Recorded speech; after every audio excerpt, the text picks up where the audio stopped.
Nicholas Bellini hated loose ends. That was the only reason he cut the Chicago deal short, closed negotiations 2 days ahead of schedule, and caught a red-eye back to Manhattan. The satisfaction of watching grown men sign contracts under duress should have carried him through the flight. But something itched beneath his skin, a feeling he couldn't name and didn't trust. The SUV dropped him at the entrance of his building at 2 a.m. The doorman straightened immediately, recognition flashing across his face before he schooled his expression into practiced neutrality. "Mr. Bellini, we weren't expecting you until Thursday." Nicholas didn't respond. He rarely did to observations that required no answer. The elevator ride to the penthouse was silent, except for the mechanical hum of cables and gears. He rolled his shoulders, feeling the tension of 3 days spent in boardrooms and backrooms where deals were sealed with threats disguised as promises. The elevator doors opened directly into his foyer. Home. Sanctuary.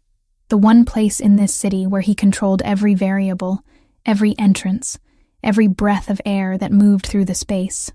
Except something was wrong. Nicholas froze, one hand instinctively moving to the weapon holstered at his hip. Years of survival had taught him to read spaces the way other men read books. Every detail mattered. Every object out of place was a potential threat.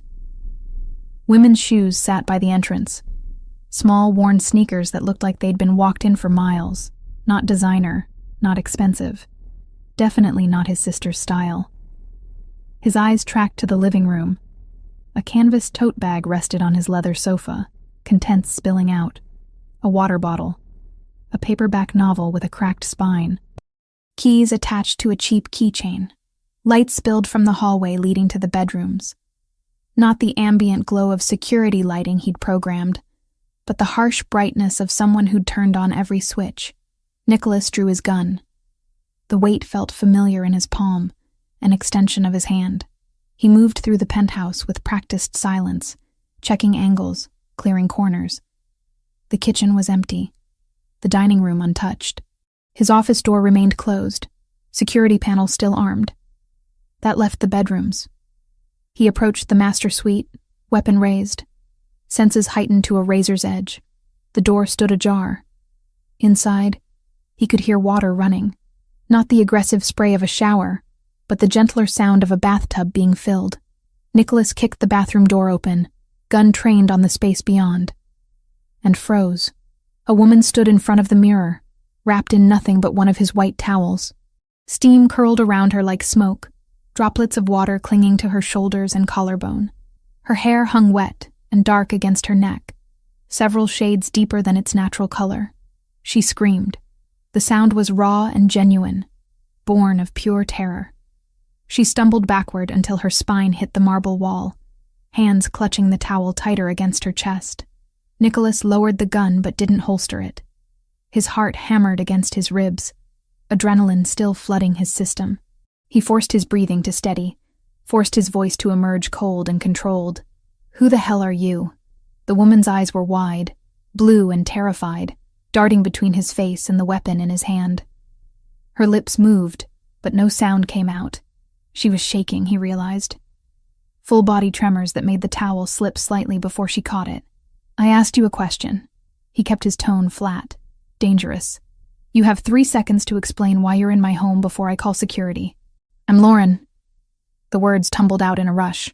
"Lauren Mitchell. I'm friends with Gabriella. Your sister. She said I could stay here. I'm so sorry. I didn't know you'd be back. She said you were traveling until Thursday." Nicholas's jaw clenched. Gabriella. Of course. His sister had a habit of making decisions without consulting him, but this crossed every line he'd drawn. "Show me proof." Lauren's eyes darted to the counter where her phone sat next to a hairbrush and various toiletries he didn't recognize. She moved slowly, keeping the towel secured with one hand while reaching for the device with the other. Her fingers trembled as she unlocked the screen and pulled up a conversation thread. She held it out to him, arm extended but body still pressed against the wall, maintaining maximum distance. Nicholas holstered his weapon and took the phone. The messages were recent, time-stamped from 2 days ago. His sister's contact photo smiled up at him from the top of the screen, that same reckless grin Gabriella had been giving him since she was 6 years old. He scrolled through the conversation. Short, urgent messages from Lauren about needing somewhere safe. Gabriella's responses were immediate and certain. Use Nico's place. He won't mind. I have the spare key. Code is 4739. Stay as long as you need. She gave you the security code. His voice was granite. Yes. Lauren's response was barely a whisper, and didn't think to mention this to me. I think she tried to call you. She said you weren't answering. Nicholas's teeth ground together. He'd been in meetings. Deep in negotiations where phones stayed off and attention remained absolute. Gabriella knew that. She'd made this decision anyway. Put a stranger in his home. Compromised his security, and apparently thought he'd just accept it. He thrust the phone back at Lauren, who took it with still trembling fingers. Get dressed. I'm sorry? I'm not having this conversation while you're wrapped in a towel. Put clothes on. Now. She nodded quickly, edging along the wall toward the door. He stepped aside to let her pass, catching a hint of his own soap on her skin. She'd used his shower, his products, invaded the one space that was supposed to be entirely his. There are clothes in the guest room closet, he added, voice clipped. My sister keeps things here. Lauren disappeared down the hallway, moving fast. Nicholas heard the guest room door close, the lock engage. Smart. She should be afraid. She should be terrified of what she'd walked into. He pulled out his phone and called Gabriella. It rang 4 times before going to voicemail. He didn't leave a message. Instead, he fired off a text. Call me. Now. While he waited, Nicholas moved through the penthouse again, this time analyzing with different eyes. The shoes by the door weren't just worn. They were cheap, the kind bought out of necessity rather than choice. The contents of the tote bag told a story. Protein bars, a half-empty bottle of ibuprofen, the novel with its broken spine suggesting it had been read and reread, and in the living room, partially hidden beneath a throw pillow, he found a phone charger and wallet. He opened the wallet. Inside was a driver's license showing Lauren Mitchell's face. Younger, but recognizable. Age 27. Address in Brooklyn. $63 in cash and a maxed-out credit card. Nicholas set the wallet down carefully. He was beginning to understand what Gabriella had done, and why she'd done it without asking permission. The guest room door opened. Lauren emerged wearing clothes that hung loose on her frame. Gabriella's sweatpants pooled around Lauren's ankles, held up by the drawstring tied tight. The hoodie was several sizes too large, sleeves covering her hands. She stood in the hallway, arms wrapped around herself, looking younger than 27, looking like someone who'd been running and had finally stopped. Sit. Nicholas gestured to the living room. She moved past him, giving him a wide berth, and perched on the edge of the sofa. He took the chair across from her, maintaining distance but keeping her in full view. Start from the beginning, he said, and don't leave anything out. Lauren swallowed hard. Her hands twisted in the oversized sleeves. I needed somewhere safe. Somewhere my ex-boyfriend wouldn't find me. Gabriella offered your place because you were traveling. Your ex-boyfriend. Nicholas leaned back, expression neutral. Why would he be looking for you? Because I left him. 3 days ago. He doesn't like when things don't go his way. That's not an answer. Lauren's jaw tightened. For the first time since he'd found her, something besides fear flashed in her eyes. Anger, maybe. Or exhaustion. Ryan is controlling. He was controlling. He monitored my phone, my computer, my bank accounts. He decided what I wore, where I went, who I could talk to. When I told him I was leaving, he locked me in the apartment for 2 days. Nicholas's expression didn't change, but something cold settled in his chest. How did you get out? He had to go to work. I broke the window in the bathroom and climbed down the fire escape. She pushed up the sleeves of the hoodie as she spoke, revealing her wrists.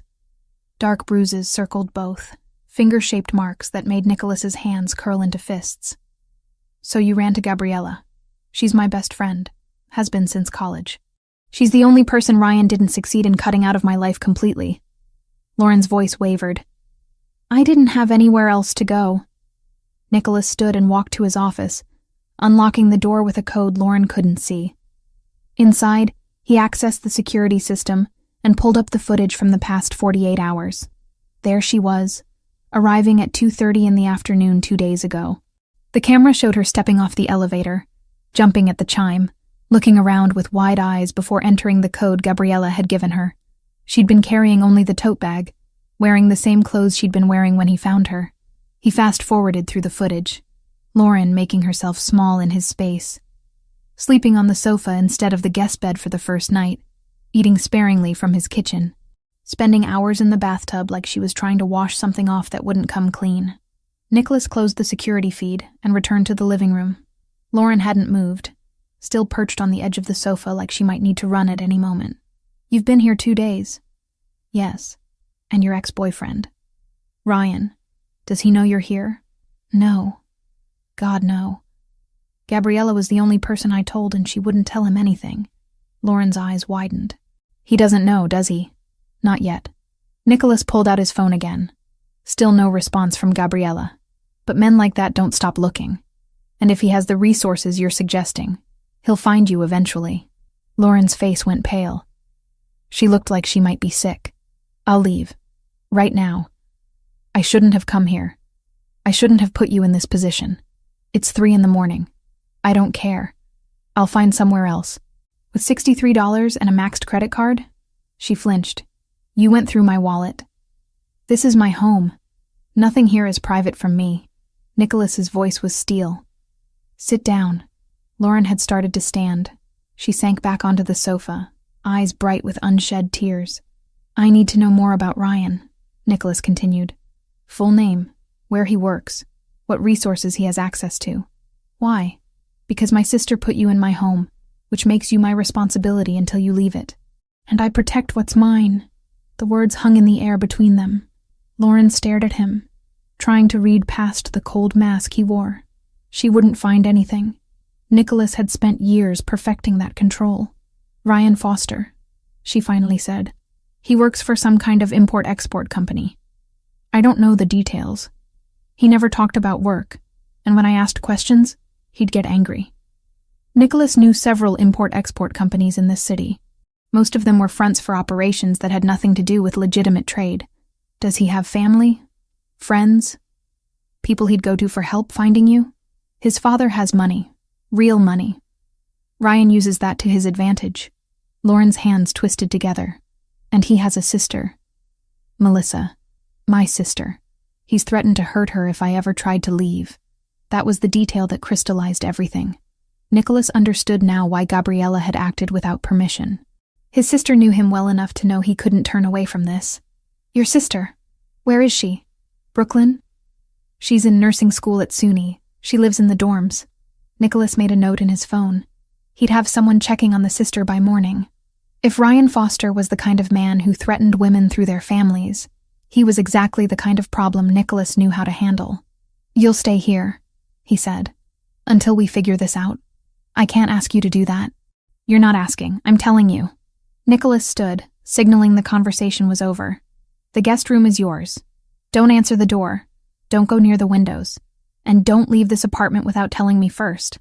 Lauren nodded slowly, processing the sudden shift in her circumstances. "Thank you," she whispered. Nicholas didn't respond. He walked back to his office, already pulling up contacts on his phone. People who owed him favors. People who specialized in finding information others wanted hidden. Behind him, he heard Lauren move toward the guest room, her footsteps soft on his floors. The door closed quietly, lock engaging once again. Nicholas stared at the security monitor showing the empty hallway. 2 days ago, his biggest concern had been closing a deal in Chicago. Now he had a terrified woman in his guest room, an ex-boyfriend who sounded like a serious threat, and a sister who'd made decisions that would require a long conversation. He pulled up Gabriella's contact one more time. Still no response. Nicholas set the phone down and leaned back in his chair. The smart thing would be to send Lauren somewhere else. A hotel, a safe house. Anywhere that didn't compromise his security or draw attention to his home. But when he closed his eyes, all he could see were those bruises on her wrists. Those wide, terrified eyes when she'd seen his gun. The way she'd tried to make herself small, like disappearing was the only safety she knew. No, Lauren Mitchell wasn't going anywhere. Not until he made sure Ryan Foster understood exactly what happened to men who put their hands on women. Nicholas opened a new message thread and began typing. By morning, he'd know everything there was to know about Ryan Foster. And then he'd decide exactly how to handle this situation. Dawn broke over Manhattan with the kind of cold clarity that made the city look sharp enough to cut. Nicholas hadn't slept. Sleep was a luxury he couldn't afford when variables remained uncontrolled. And right now, everything about this situation felt wildly out of his control. He sat in his office, 3 monitors glowing in the pre-dawn darkness, information streaming across screens faster than most people could process. But Nicholas wasn't most people. He'd built his empire on the ability to see patterns others missed, to find weaknesses in systems designed to be impenetrable. Ryan Foster's life was surprisingly easy to crack open. 34 years old. Sales director at Meridian Import Solutions, a company Nicholas recognized immediately. They moved containers through the port of Newark, containers that sometimes held more than the manifests claimed. He made a note to have someone look deeper into Foster's connections there. The man's social media painted a picture of carefully curated success. Photos at expensive restaurants. Gym selfies showing off a physique maintained through obsessive routine. And in the older posts, before they'd been deleted but not before Nicholas's people had archived them, pictures of Lauren. She looked different in those images. Smaller somehow, even though the physical dimensions were the same. She smiled in the photos, but the expression never reached her eyes. A detail Nicholas noticed because he'd spent years learning to read the subtle languages of fear and control. The bruises on her wrists made sense now. Ryan Foster was exactly the kind of man Nicholas had spent his adult life dealing with. Men who mistook cruelty for strength, who needed to dominate because they had no real power of their own. Nicholas opened a new search window and pulled up information on Melissa Mitchell. 23, nursing student, Dean's List every semester. She lived in a dormitory on the SUNY campus, a building with minimal security and too many access points. Easy target if Foster decided to use her as leverage. He picked up his phone and sent a message to Marco, one of his most reliable men. Need eyes on SUNY Brooklyn, dorm building C. Female student Melissa Mitchell. Discreet surveillance only. Report anyone showing unusual interest. The response came back within 2 minutes. On it, boss. Nicholas set the phone down and rubbed his eyes. The exhaustion he'd been pushing away for the past 4 hours tried to creep in, but he forced it back. He couldn't afford to be tired. Not when someone vulnerable was sleeping 20 feet away, depending on security measures she didn't even know existed yet. A sound from the hallway made him look up. Soft footsteps, hesitant and careful. Lauren was awake. He checked the time on his laptop. 6:30. She'd managed maybe 3 hours of sleep, probably less than he had. Nicholas stood and moved to the kitchen, a space he rarely used but kept immaculately stocked by his housekeeper. If Lauren was going to be here, she needed to eat. That much he could control. He found eggs, bread, coffee. Basic things. He wasn't a chef, but years of living alone before money solved most problems had taught him the fundamentals. By the time Lauren emerged from the guest room, dressed in the same oversized clothes from last night, he'd assembled something that resembled breakfast. She stopped in the doorway of the kitchen, taking in the scene with obvious surprise. Nicholas at the stove, 2 plates on the counter, coffee already brewing. "You didn't have to do this," she said quietly. "You need to eat." He slid one of the plates toward her without looking up from the pan. "Sit." Lauren moved to one of the bar stools and sat slowly, like she expected the offer to be revoked at any moment. She picked up the fork and took a small bite of scrambled eggs, chewing carefully. Nicholas poured 2 cups of coffee and set one in front of her before taking his own to the opposite side of the counter. Physical distance. Necessary boundaries. "Thank you," Lauren said after a moment of silence, "for letting me stay. For all of this. Don't thank me yet." Nicholas's tone was flat. "We need to establish some rules."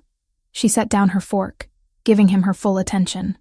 Those blue eyes were clearer this morning, less wild with fear, but still carrying a wariness that probably wouldn't fade for a long time. "You don't leave this apartment," he continued. "Not to go downstairs, not to check the mail, not for any reason unless I explicitly approve it first." Lauren nodded slowly. "You don't answer the door. If someone rings the buzzer, you ignore it." My security knows not to let anyone up without my permission, but I don't take chances. Okay. Stay away from the windows. The glass is bulletproof, but that doesn't mean you should be visible from the street. He paused, making sure she understood the weight behind each instruction. These aren't suggestions, Lauren. They're requirements if you're going to be here. I understand. Her voice was steady, but her hands trembled slightly as she picked up the coffee cup. Nicholas watched her drink, noting the way she cupped the mug with both hands like she was trying to absorb its warmth. She wore no jewelry except a simple silver necklace with a small pendant that caught the morning light. I need to go out today, he said. Arrange some things. You'll be alone here for a few hours. I'll be fine. I'm also adding extra security to the building. You won't see them, but they'll be there. Lauren's brow furrowed slightly. Is that necessary? I mean, Ryan doesn't know I'm here? Yet. Nicholas set his coffee down with deliberate precision. Your ex-boyfriend doesn't strike me as the type to give up easily. And if Gabriella was the only person you told, he'll eventually think to question her. The color drained from Lauren's face. I didn't think about that. That's why I'm thinking about it for you. He pulled out his phone and showed her a photo he'd compiled from public records. This is Ryan Foster, correct? Lauren glanced at the screen and immediately looked away, jaw tight. Yes. Nicholas pocketed the phone. The reaction told him everything he needed to know about how deep the fear ran. There's something else, Lauren said, voice barely above a whisper. About my sister, Melissa. Ryan knows where she goes to school. He's mentioned it before. Said he could find her anytime he wanted. I'm worried that if he can't find me, he'll go after her. Nicholas had been waiting for this. He'd already made the decision to protect Melissa Mitchell, but Lauren didn't need to know that yet. Information was currency, and he spent it carefully. Where does she live? SUNY Brooklyn. Dorm building C, 3rd floor. I'll make sure she's safe. Lauren's head snapped up. How? You don't even know her. I know people. That's enough. Nicholas stood, signaling the end of the conversation. Finish eating. I'll be in my office making calls. He walked away before she could ask more questions, before he could see the gratitude and confusion warring on her face. Gratitude made him uncomfortable. People thanked him for things he did out of calculation, not kindness. Back in his office, Nicholas pulled up a secure messaging app and contacted his attorney. Need a file started on Ryan Foster. Employment records, financial history, anything that can be used for leverage. And I want to know if he has a criminal record. The response was immediate. This personal or business? Both, Nicholas typed back. Consider it done. He spent the next hour making similar arrangements, pulling threads that would eventually weave into a complete picture of Ryan Foster's life. By the time Nicholas finished, he had surveillance on Melissa Mitchell, a private investigator digging into Foster's background, and security briefed on potential threats to watch for. The morning sun climbed higher, filling his office with natural light he usually ignored. But today, it made him aware of how little sleep he'd actually gotten, how the events of the past few hours had disrupted the careful routine he'd built. His phone buzzed. Finally. Gabriella. He answered on the first ring. Start talking. Good morning to you too, Nico. His sister's voice carried forced cheerfulness that immediately grated on his nerves. You gave a stranger access to my home. My security codes. My private space.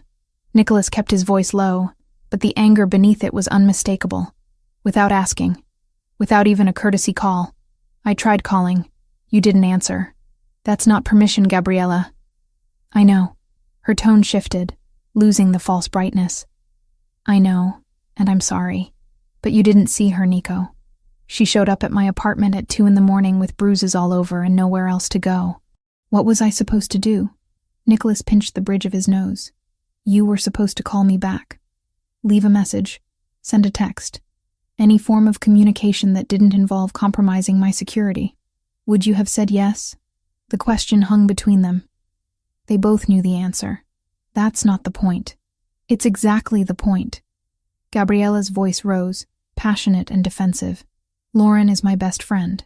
She's been trapped with that bastard for 2 years, and when she finally got the courage to leave, I wasn't going to turn her away because you might say no. Nicholas heard movement in the hallway outside his office. Lauren, probably trying not to eavesdrop, but unable to help hearing raised voices through the partially open door.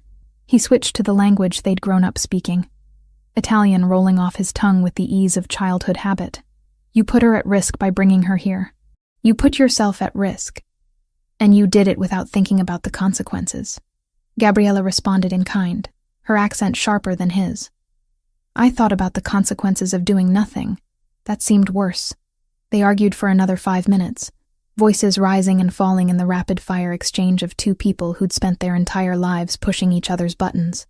Nicholas catalogued every point where Gabriella had acted recklessly, every decision made from emotion rather than logic.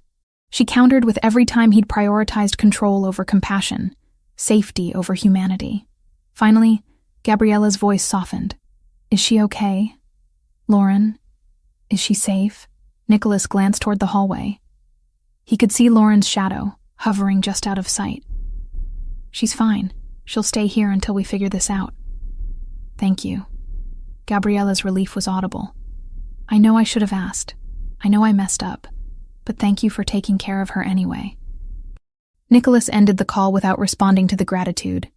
He set the phone down and found Lauren standing in the doorway, arms wrapped around herself in that defensive posture he was starting to recognize. I understood some of that, she said carefully. Enough to know she was defending me. My sister makes impulsive decisions. Usually, I'm left cleaning up the aftermath. Nicholas stood and moved past her into the hallway. This time is no different. I'm not a mess that needs cleaning up.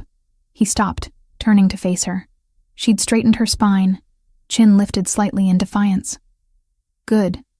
Fear was necessary for survival, but too much of it made people weak. No, he agreed. You're a complication. There's a difference. Lauren flinched at the bluntness, but didn't back down.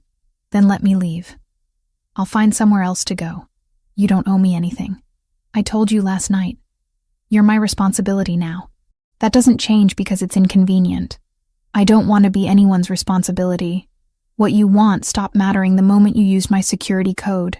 Nicholas's voice was cold, final. You're here. You'll follow my rules. And when it's safe for you to leave, I'll tell you. Until then, stop arguing with the only person keeping you alive. The words landed like blows. Lauren's defiance crumbled, replaced by exhausted acceptance. She nodded once and retreated back toward the guest room. Nicholas watched her go, then checked his watch. Almost noon. Time to make good on his promise to secure the building. He left the apartment, taking the elevator down to the lobby where building management kept offices. The conversation with security took less than 10 minutes. Additional cameras, more frequent patrols, a list of approved visitors that currently contained exactly 0 names. Money smoothed over any questions about why the sudden increase in precautions. On his way back upstairs, Nicholas received a message from Marco. Eyes on the sister. All clear so far. We'll maintain position. Good. 1 variable controlled. Back in the apartment, Nicholas found Lauren exactly where he'd left her, curled up on the guest bed with her phone.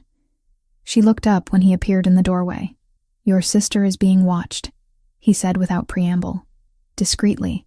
She won't know, but if Ryan Foster goes anywhere near her, I'll know about it. Lauren's eyes widened. You did that already? In the last few hours? I don't wait when it comes to security. Nicholas leaned against the doorframe. Your things. From your old apartment. I'm assuming you want them. I don't want to put anyone at risk by going back there. That's why you're not going. I'll send someone. Ryan might be watching the building. Let him watch. Nicholas pulled out his phone. Make a list of what you need. Essential items only. Someone will retrieve them when it's safe. Lauren hesitated, then started typing on her phone. After a minute, she showed him the screen. Clothes, toiletries, a few books, laptop, external hard drive with her work files. What kind of work? Nicholas asked. I teach art. Elementary school. Or I did. Lauren's expression clouded. Ryan made me quit last year. Said I was spending too much time with other people. Another detail that crystallized the full picture of Ryan Foster's control. Nicholas made a mental note to add it to the growing file. Send me that list. I'll handle it. He turned to leave, then paused. There's food in the kitchen. Help yourself. And Lauren? She looked up. Stop apologizing for existing here. It's exhausting. He left before she could respond, closing the door to his office and returning to the screens that showed him everything he needed to know about the world outside. Information flowed in throughout the afternoon. Foster had indeed hired a private investigator, a man named Reeves who specialized in finding people who didn't want to be found. Nicholas had files on Reeves within an hour, including details about 3 affairs, 2 gambling debts, and a daughter at Columbia who didn't know her father's line of work. Leverage, always useful. As evening approached, Nicholas emerged from his office to find Lauren in the living room, photo albums spread across the coffee table. She looked up guiltily when he entered. "I'm sorry. I was looking at the bookshelf and found these. I shouldn't have." "It's fine." Nicholas moved closer, recognizing the albums. His housekeeper must have left them out during her last organizing spree. "Those are old." "Is this Gabriella?" Lauren pointed to a photo of a young girl with dark braids, grinning at the camera with missing front teeth. 8 years old, just after she broke her arm trying to prove she could skateboard better than the boys in our neighborhood. A smile tugged at Lauren's lips. "That sounds like her." She flipped the page, revealing more photos. A teenage Nicholas, already tall and serious-eyed even then. Family gatherings, graduations, life documented in careful chronological order. "You looked so young here." Lauren touched a photo of Nicholas at 15. Suit ill-fitting, jaw set in a determined line. "That was my father's funeral."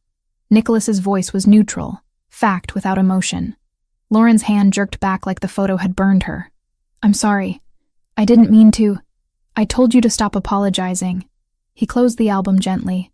It was a long time ago, but Lauren was looking at him differently now, seeing past the cold exterior to something underneath. The shift made Nicholas uncomfortable in a way he couldn't name. "I should start dinner," he said, retreating toward the kitchen. Lauren followed. "I can help. Do you know how to cook?" "Basic things. Ryan didn't like when I spent too much time in the kitchen. Said I was avoiding him." Nicholas pulled ingredients from the refrigerator without commenting on that particular detail. He was building a comprehensive understanding of Ryan Foster's methods of control, and each new piece of information made Nicholas's jaw clench tighter. They worked in silence, Lauren chopping vegetables while Nicholas handled the meat. It was strange having someone else in his space, moving through his kitchen, existing in the carefully controlled environment he'd built. Strange, but not entirely unwelcome. That thought bothered him more than he wanted to admit. They ate at the dining table, Lauren still swimming in Gabriella's oversized clothes, picking at her food with the appetite of someone who'd spent too long in survival mode. Nicholas watched her over the rim of his wine glass, noting details, the way she checked her phone every few minutes, the tension in her shoulders that never fully released, the dark circles under her eyes that makeup couldn't hide. "When's the last time you slept through the night?" he asked. Lauren looked up, startled by the personal question. "I don't know. Months, maybe. You're safe here. Sleep." That's easier said than done. Nicholas understood that better than she knew.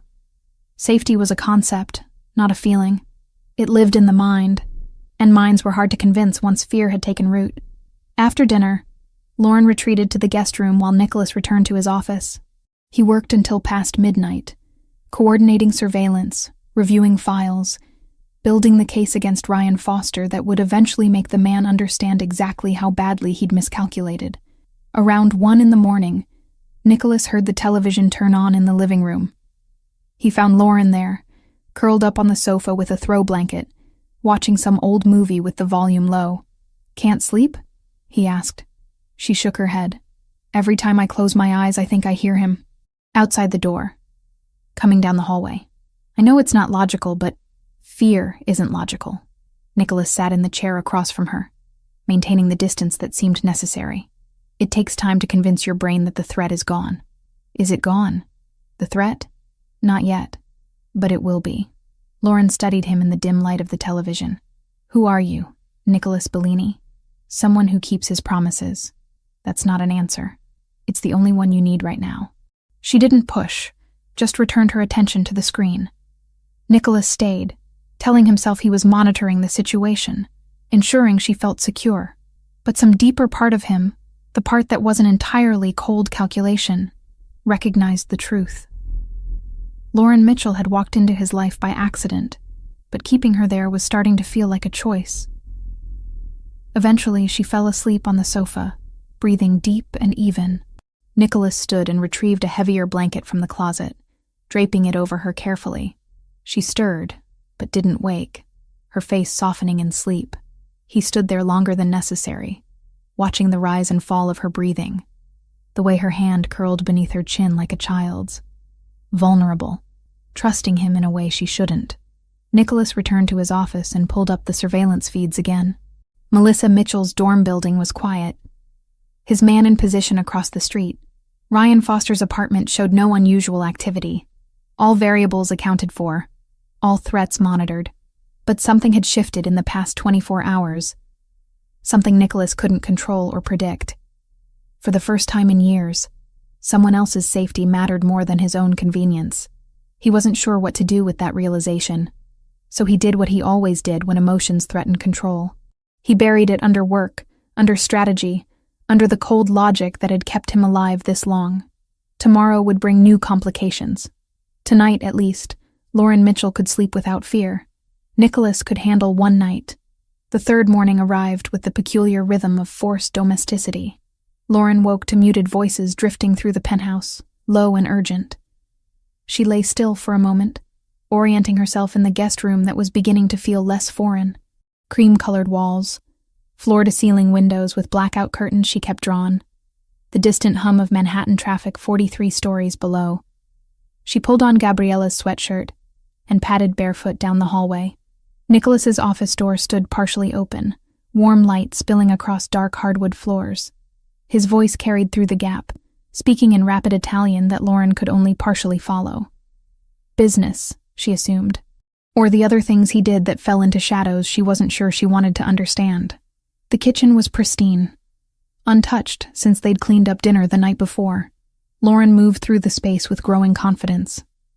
No longer afraid to open cabinets or use the expensive espresso machine that probably cost more than her monthly rent used to be. She ground beans, the mechanical sound filling the silence, and watched dark liquid drip into 2 white ceramic cups. The conversation in the office stopped. Footsteps approached. Nicholas appeared in the doorway, phone still in his hand, dark hair slightly disheveled from running his fingers through it. He wore black dress pants and a white shirt, sleeves already rolled to his elbows despite the early hour. His eyes tracked to the coffee cups, then to her face. "You didn't have to do that," he said. "I wanted to be useful." Lauren slid 1 cup across the counter toward him. "Besides, you've made breakfast twice now. This is the least I can do." He picked up the cup and took a sip, eyes never leaving hers over the rim. "It's good. My one marketable skill, making coffee." She attempted a smile that felt brittle on her face. "Well, that and teaching 8-year-olds about finger painting, though I'm currently unemployed, so maybe neither skill is particularly marketable." Nicholas set the cup down with deliberate care. "About that. Your job. Did you quit, or did Ryan make you quit?" Lauren's grip tightened on her own cup. "Why does it matter?" "It matters." She looked away, studying the grain pattern in the marble countertop. "He said I was spending too much time with other people's children, that I was using work as an excuse to avoid him. He made me call the principal and resign while he listened on speakerphone." The muscle in Nicholas's jaw flexed, the only visible reaction to information that clearly affected him more than he showed. When was this? Last March, 13 months ago. The timeline was burned into her memory, another marker in the slow erosion of her life. After that, I wasn't allowed to leave the apartment without him. He said it was for my safety, that the neighborhood was dangerous. But really, it was just another way to keep track of where I was every minute of every day. Nicholas's phone buzzed against the counter. He glanced at the screen and his expression shifted, something cold and focused sliding into place. "That's my attorney," he said, already moving back toward his office. "Wait here." He disappeared through the doorway, and Lauren heard the conversation resume, this time in English, clipped and professional. She caught fragments. Legal implications, and filing false reports, and leverage if needed. Her stomach twisted. Whatever Nicholas was doing, it involved lawyers and strategy and resources she couldn't begin to comprehend. Part of her wanted to know every detail. Another part, the part still learning to trust, worried about what debts she might be accumulating without realizing it. 10 minutes later, Nicholas emerged with an expression that made Lauren's pulse spike. "What is it?" she asked. "What happened?" "Your ex-boyfriend filed a police report yesterday." Nicholas's voice was controlled, factual, claiming you stole $15,000 from him before you left. He circulated your photo to local precincts and hired a private investigator to find you. The room tilted slightly. Lauren gripped the edge of the counter to steady herself. "That's not true. I didn't take anything from him. I barely escaped with my purse." "I know." Nicholas moved closer, not touching, but solid and grounding in his certainty. "The report is fabricated. My attorney is already working on documentation to prove it, but that's not what concerns me right now. What concerns you? Ryan Foster also mentioned your sister in the report. Said she might know your whereabouts. Said he's concerned she might be in danger if you're having some kind of mental health crisis." Lauren's coffee cup slipped from her fingers, shattering against the tile floor. Brown liquid spread across white stone like blood. "Melissa," she whispered. "He's going after Melissa. He's laying groundwork." Nicholas pulled out his phone, already typing, creating a narrative that makes him look like the concerned boyfriend, and you look unstable. It's calculated. I have to warn her. I have to call her right now. Lauren lunged for the phone Nicholas had given her 2 nights ago, but he caught her wrist, gentle but immovable. "Not yet. Wait." "Wait?" Her voice rose, panic sharp and cutting. "He knows where she lives. He knows her schedule. If he goes to her campus, if he convinces her that I'm in trouble, he won't get near her." Nicholas released her wrist and turned his phone screen toward her. "A text conversation with someone named Marco. I've had surveillance on your sister since the morning after you arrived. She's protected." Lauren stared at the screen, reading messages about shift changes and all clear reports and coordinates that mapped to Melissa's dorm building. The timestamps went back 48 hours. "You've been watching her," Lauren said slowly, "for 2 days. And you didn't tell me. I didn't want to worry you until there was something concrete to worry about. That's not your decision to make." The anger surprised her, hot and sudden after days of careful gratitude. "She's my sister. I have a right to know when she's being watched by strangers. They're not strangers. They're professionals who work for me. That's not better, Nicholas. That's worse." Lauren stepped back, putting distance between them. "You can't just make decisions about my family without telling me. You can't control every variable in my life just because I'm staying in your apartment." Something flickered across Nicholas's face. Not anger, but something close to it. Frustration, maybe, or the kind of cold calculation that preceded difficult conversations. "Sit down," he said. "I don't want to sit down." "Lauren, sit." She sat, more from the exhaustion of constant fear than from obedience. Nicholas remained standing, towering over her in a way that should have felt threatening, but somehow didn't. "I'm going to ask you questions," he began, "and I need you to answer them honestly, even if it's painful. Can you do that?" "Why?" "Because I can't protect you if I don't understand what I'm protecting you from." Lauren wrapped her arms around herself, a defensive gesture she couldn't quite suppress. "Fine. Ask. How long were you with Ryan?" 2 years. A little more. "When did the control start?" She had to think about that, trace back through memory to find the precise moment when concern became possession. Maybe 6 months in. Little things at first. He wanted me to text him when I got to work, when I left, who I was with. Said it made him feel better to know I was safe. And you thought that was care. At first, yes. Shame heated her face. By the time I realized it wasn't care, it was too late. He had access to my bank account. He'd convinced me to move in with him, so I'd given up my old apartment. My friends had stopped calling because I always had excuses for why I couldn't see them. Nicholas listened without interruption. His focus, absolute. When she paused, he prompted with another question. "Did he ever hit you?" "No, not with his fists." Lauren's hands twisted in her lap. "But there were other things. Blocking doorways so I couldn't leave a room until he decided the argument was over. Holding my wrists when he wanted me to listen. Breaking things I cared about when he was angry." The bruises on her wrists had faded to yellow-green, but Nicholas's eyes tracked to them anyway. "Your phone," he continued. You said he monitored it. How? Some app he installed. I didn't even know it was there until I found it by accident last month. He could see every call, every text, every website I visited. He knew where I was at all times through GPS tracking. That's illegal in New York without consent. I know that now. I didn't know it then, or if I did, I was too scared to do anything about it. Lauren met his gaze, willing him to understand. You have to realize, by the end, I wasn't thinking clearly. He'd spent 2 years convincing me that everything was my fault, that I was lucky he loved me despite how difficult I was. I believed him. Nicholas's expression remained neutral, but his hands had curled into fists at his sides. She wondered what he was thinking, what judgment he was forming about her weakness, her stupidity, all the ways she'd failed to save herself. Your family, Nicholas said instead. Parents. Dead. Car accident when I was 19. Melissa was 14. I raised her after that, or tried to. Put her through high school while I finished college. She's the only family I have left. And Ryan knew that. Yes, he knew exactly how to threaten me. Knew I'd do anything to keep her safe. Nicholas nodded slowly, processing information, building some kind of internal framework she couldn't see. He pulled out his phone again and made a call, speaking to someone about background checks and financial records and surveillance footage from specific dates. All business, all cold efficiency. When he finished, he looked at Lauren with something that might have been approval. You're stronger than you think you are, he said. I don't feel strong. Strength isn't about how you feel. It's about what you do despite how you feel. You left him.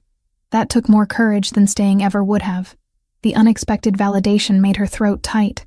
She blinked against the burn of tears and forced herself to breathe. Thank you, she managed, for understanding, for not making me feel stupid about how long I stayed. People who haven't been in that situation don't get to judge how you survived it. Nicholas moved to the shattered coffee cup on the floor and began picking up pieces, depositing them in his palm with careful precision. I'm going out this afternoon. I have some things to acquire for you. What things? Tools, electronics. Things you need that can't be traced back to you. He dumped the broken ceramic in the trash and washed his hands. While I'm gone, you'll stay here. Don't answer the door. Don't go on the balcony. Same rules as before. How long will you be gone? 2 hours. Maybe 3. Lauren nodded, anxiety already building at the thought of being alone in the massive penthouse. Nicholas seemed to sense it because he crossed the kitchen and stood close enough that she had to tilt her head back to maintain eye contact. You're safe here, he said quietly. The building security is on my payroll. The doors are reinforced. The windows are bulletproof. Nothing and no one can get to you without going through me first. What if Ryan finds out I'm here? Then he'll make the last mistake of his life. The words should have frightened her. Instead, they settled something restless in her chest. A wild thing that had been running for too long and was finally allowed to stop. Nicholas left an hour later, disappearing into the elevator with final instructions that Lauren barely heard. She spent the afternoon moving through the penthouse like a ghost, touching expensive furniture and examining artwork that probably belonged in museums. Everything here spoke of wealth, accumulated through methods she didn't want to examine too closely. She ended up in front of a painting hung in the hallway, abstract shapes in burgundy and gold that reminded her of her own abandoned dreams. Before Ryan, she'd wanted to paint, had filled notebooks with sketches and color studies, had imagined a life where art was more than just something she taught to children. When Nicholas returned, he found her there, staring at the canvas with an expression he couldn't quite read. You like it? He asked. Lauren startled, not having heard him arrive. It's beautiful. Whoever painted this understood color theory at an instinctual level. Nicholas set down several shopping bags and moved to stand beside her. My mother painted it. Years ago before she died. I'm so sorry. I didn't mean... Stop apologizing. But his voice was softer now, lacking its usual sharp edge. She would have liked hearing someone appreciate it. Most people just see expensive decoration. It's more than that. It's freedom captured on canvas. Look at how the colors flow without constraint. Nicholas studied her profile instead of the painting. Is that what you see? Freedom? That's what she felt when she painted it. You can tell. They stood in silence, shoulders almost touching, both looking at the same painting but seeing different things. Finally, Nicholas stepped back and retrieved the shopping bags. "Come here. I want to show you something." Lauren followed him to the dining table where he began removing items. A brand new laptop, sleek and compact. A cell phone still in its packaging. A tablet, charging cables and cases. "These are registered under a corporate account that can't be traced to you," Nicholas explained. "The phone has a secure operating system. The laptop comes with VPN software already installed. Nothing you do on these devices can be tracked by Ryan or anyone else." Lauren touched the phone box with tentative fingers. "This is too much." "It's necessary. You need to be able to communicate safely. Check email. Look for jobs eventually. Live your life without constantly looking over your shoulder. I can't afford any of this. I'm not asking you to pay for it. But I should. I can't just take—" Nicholas cut her off with a look. "Consider it an investment in my peace of mind. If you have the tools to function independently, you're less vulnerable. That makes my job easier." It was the most practical argument he could have made, one that didn't demand gratitude or create debt. Lauren found herself nodding. "Thank you," she said simply. They spent the next hour setting up the devices, Nicholas walking her through security protocols and backup systems with the patience of someone who understood technology at a fundamental level. When everything was configured, he ordered dinner from a restaurant Lauren didn't recognize, and they ate at the table while the city glittered beyond the windows. "Tell me about your life before Ryan," Nicholas said between bites. "What did you want?" The question caught Lauren off guard. No one had asked her that in years. "I wanted to paint," she admitted.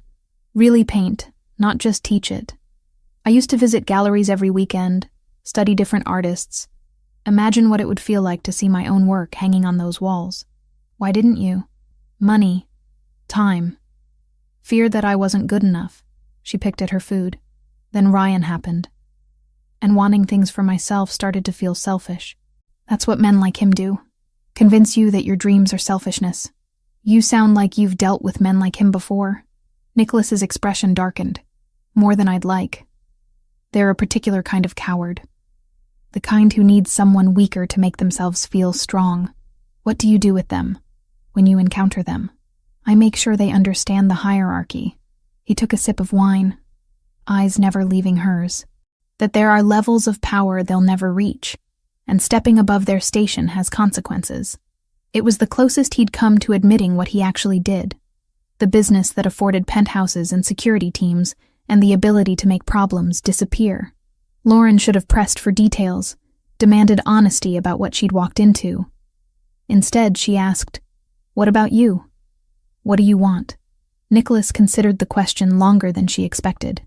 "Control," he finally said, "of my time, my space, my decisions. I spent too many years having those things dictated by other people. Now I make sure no one has that power over me again. Is that why you live alone?" "It's why I've always lived alone. Until 3 days ago." The acknowledgement hung between them, heavy with implication. Lauren took a careful sip of her own wine, feeling the warmth spread through her chest. "Does it bother you?" she asked. "Having me here?" "It's an adjustment." Nicholas leaned back in his chair, but not an unwelcome one. They finished dinner with easier conversation, the kind that didn't carry the weight of trauma or threat. Lauren talked about museums she'd visited, artists who'd influenced her, the dream of having her own studio space someday. Nicholas listened with an attention that made her feel seen in a way she'd forgotten was possible. When they finally cleared the table, exhaustion pulled at Lauren's edges. She said goodnight and retreated to the guest room, but sleep remained elusive. The new phone sat on the nightstand, tempting and dangerous. She picked it up and navigated to a secure browser, typing her sister's name into a search engine before she could stop herself. Melissa's social media profiles were public, filled with photos of campus life and study groups, and the casual confidence of someone who didn't know danger was circling. Lauren's chest ached looking at her sister's smile, so young and unguarded. A soft knock on the door made her jump. "Come in," she called. Nicholas entered, carrying a steaming mug. "Thought you might want tea." "Chamomile. It helps with sleep." "How did you know I was awake?" "I heard you moving around." He set the mug on the nightstand. "What are you looking at?" Lauren turned the phone screen toward him, showing Melissa's latest post from 3 hours ago. A selfie in the dorm common room, textbooks spread around her. Caption reading, "Nursing school is trying to kill me, but at least the coffee is good." "She looks happy," Nicholas observed. "She doesn't know anything. About Ryan, about me being here, about men watching her from across the street." Lauren's voice cracked. "I hate that I brought this into her life." "You didn't bring this into her life. Ryan Foster did." Nicholas sat on the edge of the bed, maintaining appropriate distance. "And tomorrow, if you want, you can call her. Use the secure phone. Tell her what's happening. She deserves to know. Will she be safe? If I contact her, the phone is untraceable, and my people will make sure she's protected whether she knows it or not." He stood to leave, then paused at the door. "Lauren, you're not alone in this anymore. Let that sink in." After he left, Lauren sat in the quiet dark, sipping tea that tasted like comfort and safety. Outside, Manhattan hummed with its restless energy. Inside, for the first time in longer than she could remember, the fear that usually kept her awake began to recede. She thought about Nicholas's words, about strength and survival, and the courage it took to leave. About the freedom her own mother had painted into abstract shapes before her death. About dreams that had been sleeping too long. Tomorrow she would call Melissa. Tomorrow she would start rebuilding the pieces of herself that Ryan had systematically dismantled. Tonight, she would rest in the knowledge that someone was standing between her and the darkness, someone who understood control, but wielded it differently, who saw her weakness and didn't exploit it. Lauren finished the tea and set the empty mug aside. The new phone glowed softly on her nightstand, full of possibility and connection. She plugged it in to charge, and finally let her eyes close.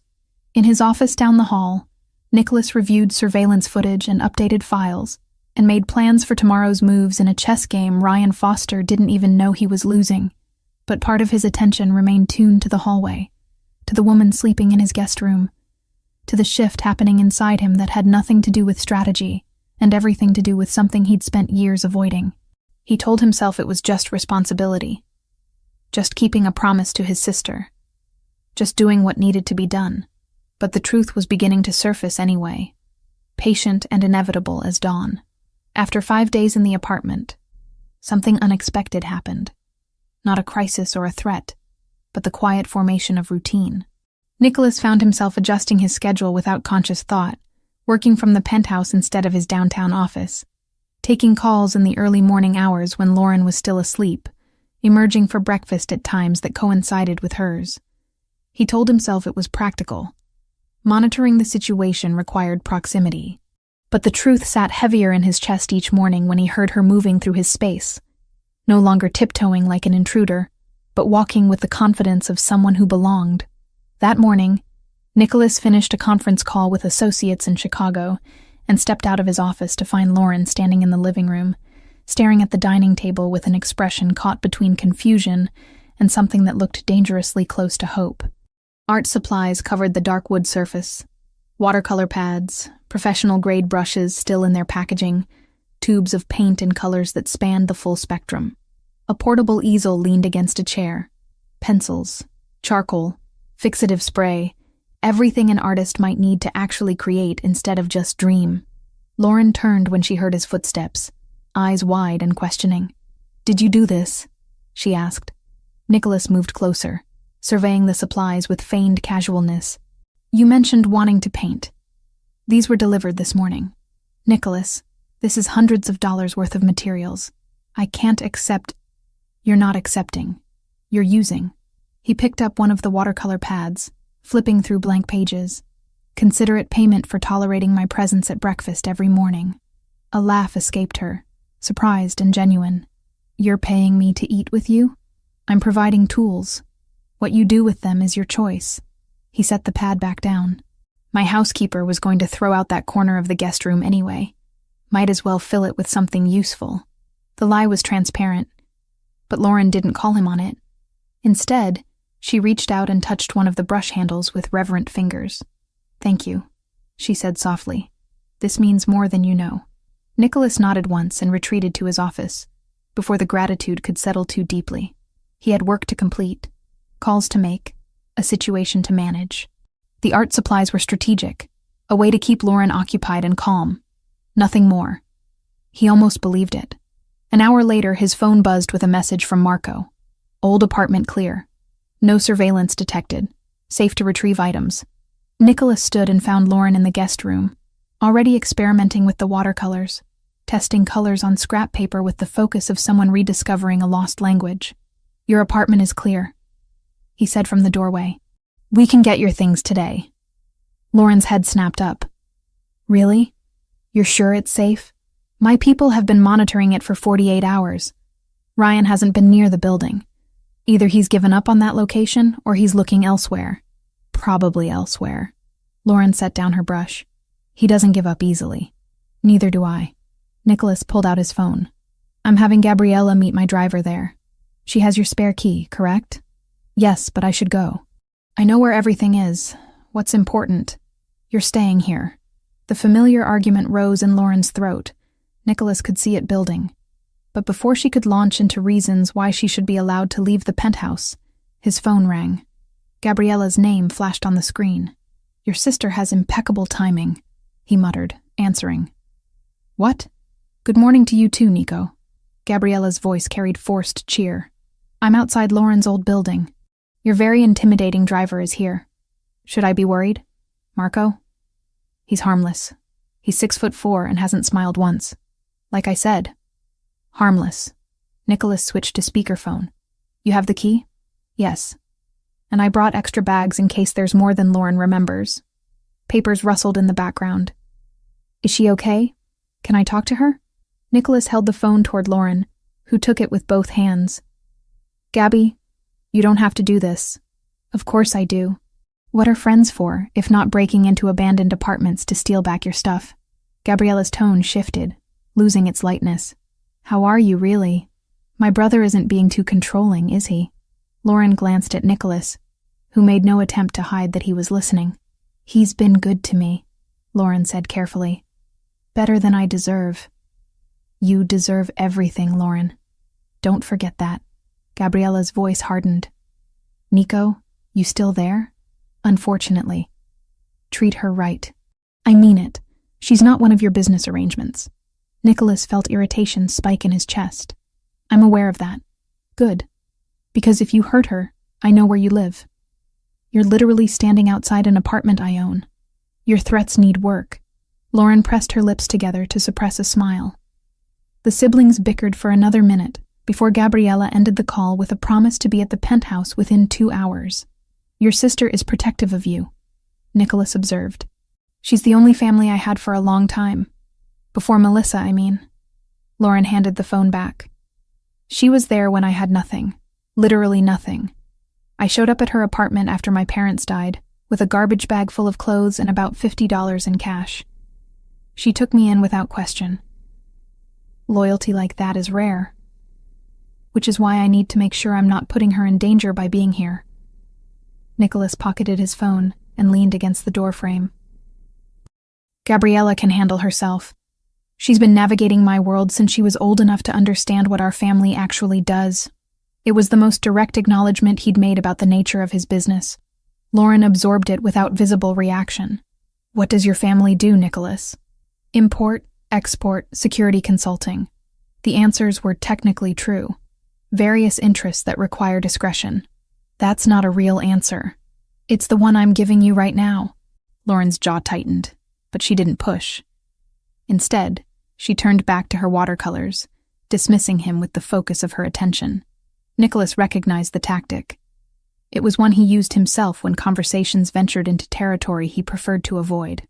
He returned to his office and pulled up the latest report from his investigator. The information that loaded on his screen made his blood run cold. Ryan Foster's connections ran deeper than anticipated. Meridian Import Solutions wasn't just moving containers through Port Newark. They were processing shipments for the Cartel del Golfo, one of Mexico's most dangerous criminal organizations. The implications were staggering. This wasn't a domestic abuser with resources. This was a man connected to people who made violence a business model. Nicholas picked up his phone and called his attorney. "Tell me you've seen the report on Foster," he said without preamble. "Just came through 10 minutes ago." This changes the situation significantly. That's an understatement. If Foster has cartel connections, he has access to resources I didn't account for. Nicholas pulled up additional files on his computer. "We need to move faster. I want everything we can use against him compiled by end of day. Already working on it. But Nicholas, if the cartel is involved even peripherally, we need to consider bringing in federal authorities." "No, this is above your pay grade." "Nothing is above my pay grade." Nicholas's voice dropped to ice. "Foster put his hands on a woman under my protection. The cartel connection doesn't change that. It just means I need to be more creative about how I handle it." His attorney sighed. "You're going to do what you want, regardless of my advice, aren't you? That's why I pay you to make sure it's legal. Or at least defensible." Nicholas ended the call and sat back in his chair, mind working through scenarios and contingencies. A woman with cartel connections pursuing her was exponentially more dangerous than a controlling ex-boyfriend with money. The rules changed, the stakes elevated. He needed to keep Lauren close, under constant protection, until he could neutralize the threat permanently. The doorbell chimed 2 hours later. Nicholas checked the security camera and saw Gabriella standing in the hallway, arms loaded with bags and boxes, Marco behind her carrying even more. He opened the door, and Gabriella pushed past without greeting, making directly for the guest room where Lauren waited. The reunion was immediate and emotional. Nicholas stood back and watched as the women embraced, Lauren dissolving into tears against Gabriella's shoulder. His sister murmured comfort in Spanish and Italian, mixing languages the way she always did when emotions ran high. "I was so scared," Lauren sobbed. "I didn't know where else to go. You came to exactly the right place. My brother might be emotionally stunted, but he's good at keeping people safe." "I heard that," Nicholas called from the doorway. "You were meant to." Gabriella pulled back from Lauren and wiped tears from her friend's face. "Look at you. You're eating, right? Sleeping?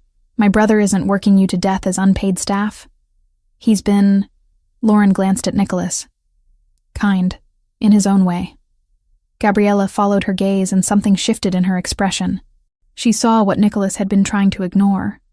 The way Lauren looked at him with trust that hadn't been earned yet, with gratitude that made him uncomfortable, with something else he refused to name. "Nico, help me with these bags," Gabriella ordered. They carried boxes into the guest room in silence. When the last one was deposited, Gabriella grabbed his arm and pulled him into the hallway, out of Lauren's earshot. "You like her," she hissed in Italian. "I'm helping her. There's a difference. You bought her art supplies, you're working from home. You haven't kicked her out even though having her here disrupts everything about your carefully controlled life." Gabriella poked his chest. "You like her." Nicholas removed her finger with deliberate care. "What I feel is irrelevant.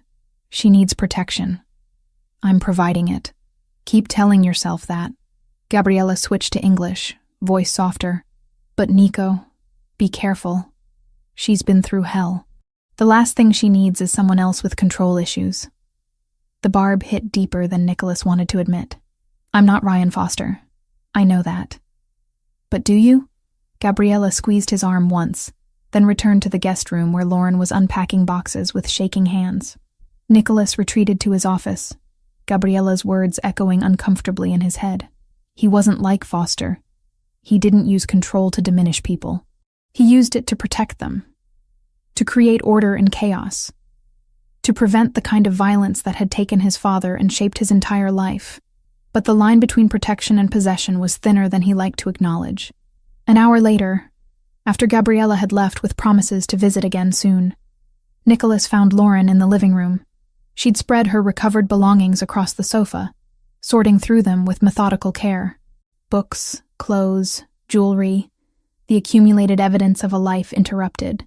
She held a small wooden box, fingers tracing the carved lid. "My mother's," she explained without him asking. "She kept letters in here, from my father when they were dating.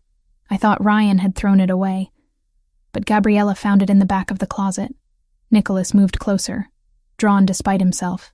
"You should keep that somewhere safe." "I will." Lauren opened the box and removed a stack of faded envelopes. These are the only proof I have that my parents loved each other, that good relationships exist. They do exist, just not with men like Foster. Lauren looked up at him, blue eyes searching. What about with men like you? The question hung between them, heavy with implication. Nicholas should have deflected, changed the subject, reinforced the professional distance that was already eroding too quickly. Instead, he found himself answering honestly. I don't do relationships. They require vulnerability I'm not equipped for. That's not true. You're vulnerable with Gabriella. My sister is different. She's family. And I'm what? An obligation? Nicholas sat in the chair across from her, maintaining the physical distance even as emotional proximity became unavoidable. You're someone I'm choosing to help. That's more than obligation. Lauren absorbed this, setting the letters aside.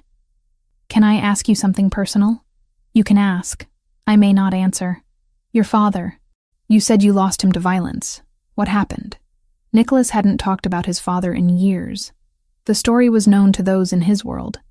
Part of the mythology that explained how a 15-year-old boy became the head of a criminal enterprise. But speaking it aloud to Lauren felt different, like exposing a wound that had scarred over but never fully healed. He was killed in a deal that went wrong. Rivals who wanted our territory. They made it look like an accident. But everyone knew the truth. Nicholas's voice remained steady, factual. I was 15. My mother died 2 years earlier from cancer. Gabriella was 8. Someone had to take control of the family business or everything our father built would have been absorbed by stronger organizations. So you became the boss at 15. I became what I needed to be. Lauren leaned forward. That's not the same thing. What did you want to be? The question was simple but devastating. Nicholas realized he couldn't remember the last time someone had asked what he wanted instead of what he'd achieved. It doesn't matter. I made my choices. It matters to me. Something cracked in Nicholas's chest, a fissure in the armor he'd spent decades constructing. He stood abruptly, needing distance. I should make some calls about Foster. The situation is more complicated than I initially thought. He escaped to his office before Lauren could press further, before he could say something that couldn't be unsaid. Behind the closed door, he pulled up the cartel connections again, forcing himself to focus on threats he could quantify and control. But part of his attention remained with the woman in his living room, sorting through pieces of a broken life, asking questions that had no safe answers. That night, long after Lauren had gone to bed, Nicholas sat in his office reviewing security footage and updated reports. Everything was quiet. No movement near Melissa's dorm. No sign of Foster.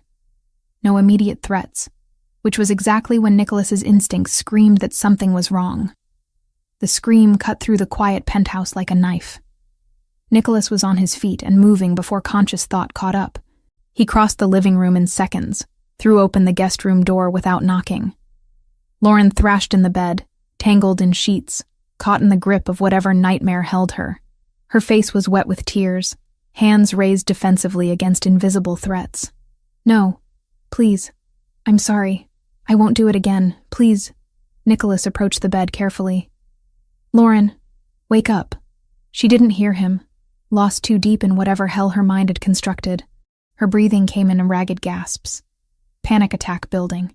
He sat on the edge of the bed and caught her wrists gently, pinning them without force. Lauren, you're safe. Open your eyes. She fought against his hold, still trapped between sleeping and waking. Nicholas leaned closer, voice dropping to the tone he used when calming frightened animals. You're in my apartment, in New York. Ryan can't touch you here. Open your eyes and see. Lauren's eyes snapped open, wild and unfocused. It took several seconds for recognition to filter through terror. When it did, she collapsed forward, sobbing against his chest. Nicholas held her, one hand cradling the back of her head while she shook apart in his arms. This was new territory. Comfort without calculation. Touch without agenda. He'd held his sister through nightmares when she was young. But this was different. Everything about Lauren was different. I'm sorry, she gasped between sobs. I'm so sorry, I didn't mean to wake you. Stop apologizing. He was here, in the dream. He found me and he was so angry. He's not here. I promise you, he's not here. Lauren's fingers clutched his shirt, holding on like he was the only solid thing in a shifting world. Nicholas adjusted his position, pulling her more fully into his arms, letting her weight rest against him. They stayed that way for long minutes, her breathing gradually slowing, his heartbeat steady against her ear. When she finally pulled back, her face was blotchy and swollen, but the terror had receded. "This happens every night," she admitted. "The nightmares. I didn't want you to know how broken I am. You're not broken. You're recovering. There's a difference." "It doesn't feel different." Nicholas brushed tear-dampened hair from her face, the gesture intimate and automatic. "Recovery isn't linear. Some nights will be worse than others. That doesn't mean you're not healing." Lauren looked at him with something that made his chest constrict. Trust, yes. Gratitude, certainly. But underneath those safe emotions lurked something more dangerous. Something that mirrored the feeling Nicholas had been trying to suppress for days. "Thank you," she whispered, "for not making me feel weak. You're the furthest thing from weak."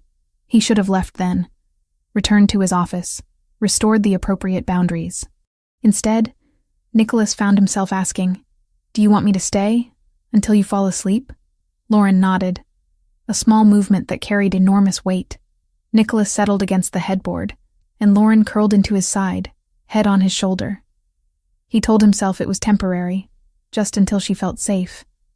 But his arm wrapped around her anyway, holding her close while her breathing deepened and sleep reclaimed her. In the quiet darkness, with Lauren's warmth pressed against him and Manhattan's lights filtering through the windows, Nicholas admitted what he'd been denying since he found her in his bathroom, wearing nothing but a towel. This woman, with her trauma and her strength and her questions he couldn't answer, had become more than a responsibility. She'd become someone he couldn't imagine leaving. 2 days passed in a strange limbo after Nicholas held Lauren through her nightmare. Neither spoke about it directly, but the air between them had shifted, charged with something neither wanted to name. Nicholas found himself hyper-aware of her presence in ways that had nothing to do with security protocols. The sound of her moving through the apartment, the scent of watercolor paint mixing with coffee, the way she'd started leaving sketches on the dining table. Small glimpses into a mind gradually remembering how to create. He worked longer hours to avoid the pull, burying himself in reports and conference calls that stretched into evening. But when he emerged, Lauren was always there, present, real, disrupting the careful isolation he'd spent years perfecting. On the second morning, Nicholas came out of his office to find Lauren standing by the windows, phone pressed to her ear. She spoke in hushed tones that immediately put him on alert. When she ended the call, her shoulders were rigid with tension. "Who was that?" he asked. Lauren turned, startled. "Just researching hotels, extended stay places that might be affordable." Nicholas felt something cold settle in his chest. "Why would you need a hotel?" "Because I can't stay here forever, Nicholas. I've been here almost a week. You've done more than enough, and I need to start figuring out my own situation. Your situation is that a man with cartel connections is looking for you. A hotel won't change that." "Cartel?" Lauren's face went pale. "What are you talking about?" Nicholas cursed internally. He'd meant to tell her about the investigation results, but the timing had never felt right. Now the information spilled out without careful framing. Ryan's company processes shipments for the Cartel del Golfo. He has access to resources and people far beyond what a normal civilian could mobilize. Lauren sank onto the sofa, phone slipping from her fingers. Oh God. I knew his company was shady. But I didn't think, this is why you can't just move to a hotel and hope for the best. They have networks, informants, ways of finding people that don't show up on security cameras. Then what am I supposed to do? Her voice rose, frustration breaking through. Just hide in your apartment forever? Let you control every aspect of my life because it's safer that way? I've already done that with one man, Nicholas. I can't do it again. The comparison hit like a physical blow. Nicholas crossed the room and sat across from her, forcing himself to stay calm. I'm not him. I know that. But you're still making all my decisions. Where I can go, who I can talk to, what level of danger I'm allowed to understand. Lauren's hands twisted together. I appreciate everything you've done. I do, but I need to participate in my own life. even if that means taking risks you don't approve of. Nicholas leaned forward, forearms on his knees. This isn't about approval. It's about keeping you alive. Is it? Or is it about you needing to be in control of every variable? The accuracy of the observation made him pause. He'd been asking himself the same question for days, unable to separate genuine protection from the compulsion to manage every aspect of his environment. Both, he admitted. I won't pretend otherwise, but that doesn't change the fact that leaving here puts you in danger, and staying here puts you in danger. Your sister. Everyone connected to you. Lauren stood and paced to the window. Maybe the hotel is the best option. Put distance between us before Ryan figures out I'm here. He won't figure it out. You can't guarantee that. No, but I can make sure that if he does, he regrets it. Nicholas stood as well, closing the distance between them. You want honesty? Fine. This stopped being about obligation 3 days ago. Your presence here has become, he struggled for words that wouldn't reveal too much, important. To me. And I don't say that lightly. Lauren turned to face him, blue eyes wide with surprise. Nicholas, I'm not asking you to feel the same way. I'm just explaining why I can't let you walk into a situation I can't control. Not because you're an obligation, but because the thought of something happening to you when I could have prevented it. He cut himself off, already having said too much. The confession hung between them, raw and unprotected. Lauren's expression softened, walls coming down to reveal the same complicated feelings he'd been fighting. I feel safe with you, she said quietly. For the first time in years, I'm not constantly afraid. That terrifies me almost as much as Ryan does. Because I don't know what happens when this is over, when I'm no longer in danger, and there's no reason for me to be here. Nicholas reached out and tucked a strand of hair behind her ear, the gesture achingly familiar after 2 nights ago. Then we'll figure that out when the time comes. That's not a plan. No, but it's honest. Lauren leaned into his touch, just slightly, and Nicholas felt the moment stretch taut with possibility. He was about to say something more, something that would cross the careful lines he'd drawn, when his phone exploded with noise. Marco's name flashed on the screen. Nicholas answered immediately. Years of training pushing personal feelings aside. Talk to me. Boss, we have a problem. Foster was just spotted at SUNY Brooklyn. He approached the sisters' dorm building 20 minutes ago. Campus security turned him away, but he's circling the area. Looks like he's planning another approach. Ice flooded Nicholas's veins. Where is she now? Still in her dorm. We have eyes on all exits. He won't get near her, but he knows where she is now. Nicholas processed the information with mechanical efficiency. Maintain position. I'm sending additional support. And Marco? If he tries to enter that building, you have my permission to intervene directly. He ended the call and found Lauren staring at him with growing panic. What happened? Is it Melissa? Ryan was at her campus. He was turned away, but he knows where she lives now. Nicholas was already moving, pulling up contacts on his phone. He's escalating. I need to call her. Right now. She needs to know. Use the secure phone. Nicholas handed her the device he'd given her days ago. Tell her what's happening. Tell her there are people watching out for her, but she needs to be careful. Lauren's hands shook as she dialed. Nicholas could hear the phone ring once, twice, 3 times before a young voice answered. Lauren? Oh my God, I've been so worried. You haven't answered any of my texts. Melissa, listen to me. Lauren's voice cracked. I need you to stay calm. But there's something you need to know. Nicholas moved to his office and began making calls, mobilizing resources, creating layers of protection around a young woman he'd never met, but who mattered because she mattered to Lauren.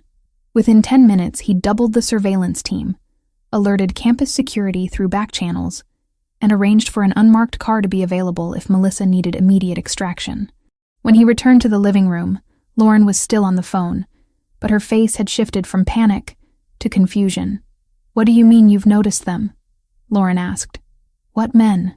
Nicholas could hear Melissa's response through the speaker. There's been this guy in a black jacket who's always across from my building, and another one who sits in the library even though he never opens a book. They're not creepy or anything, just present, like security or something. Lauren's eyes found Nicholas's. Understanding dawned slowly, followed by something that looked like wonder mixed with exasperation. "They're there to protect you," Lauren said. "They work for someone I trust." "Protect me from what?" "From Ryan. He's been looking for me, and I was worried he might try to use you to find me." Melissa's voice hardened with anger. "That bastard. I knew something was wrong when you disappeared. Are you safe? Where are you?" "I'm safe. I can't tell you where, but I'm safe. And now you know about the security. If you see Ryan, if he tries to approach you, you call the police immediately, and then you call this number." Lauren rattled off Nicholas's private line from memory. "Someone will come get you within minutes." They talked for another 10 minutes, Lauren reassuring her sister while Melissa asked questions that Lauren couldn't fully answer. When the call finally ended, Lauren sat motionless, phone clutched in both hands. "You've been protecting her this whole time," she said. "Since the first night I was here." "Yes. And you didn't tell me because you thought I'd worry." "Yes." Lauren stood and moved toward him, each step deliberate. When she reached him, she didn't stop until they were inches apart. "Thank you," she said simply. "For keeping her safe, for letting me call her, for all of it." Nicholas resisted the urge to pull her closer. Ryan being at her campus changes things. He's getting desperate. "What are you going to do?" "What I should have done days ago. Have a conversation with him that makes our positions very clear." "Nicholas, this isn't negotiable, Lauren. He threatened your sister. That crosses a line he doesn't get to walk back from." He moved past her to his bedroom, changing into clothes that wouldn't show blood if the conversation became physical. When he emerged, Lauren blocked his path to the door. "You're going to hurt him. I'm going to make sure he understands that certain actions have consequences. Don't do something you'll regret because of me." Nicholas placed both hands on her shoulders, holding her gaze with intensity that left no room for misunderstanding. "I won't regret protecting you, or your sister, or making sure Ryan Foster never looks in your direction again." He released her and moved toward the elevator. "Stay here. Lock the door. I'll be back in a few hours." "Nicholas, wait!" But the elevator doors were already closing. The drive to Ryan Foster's office building took 20 minutes. Nicholas sat in the back of the SUV with Marco and another associate, reviewing the layout, planning approach angles, calculating variables. It was familiar work. The kind of strategic thinking that had kept him alive through 2 decades of navigating dangerous territories. They waited in the parking garage until Foster emerged from the building, alone and overconfident. Nicholas approached from behind, Marco flanking left while the other man moved right. By the time Foster realized he wasn't alone, escape was impossible. "Ryan Foster," Nicholas said pleasantly. "We need to talk." Foster turned, recognition flashing immediately to defensive aggression. "Who the hell are you?" "Someone with information about Lauren Mitchell." "I understand you've been looking for her." Foster's eyes lit with predatory interest. "You know where she is?" "I do, which is why I'm here to deliver a message." Nicholas stepped closer, invading personal space with deliberate intimidation. "Stop looking. Stop asking questions. Stop going near anyone connected to her. Pretend she never existed. She stole money from me. I'm pressing charges." "No, you're not. Because the report you filed is fabricated, and I have documentation proving it. You're going to withdraw that report. You're going to tell your private investigator that you're no longer interested in finding her, and you're going to stay far away from her sister."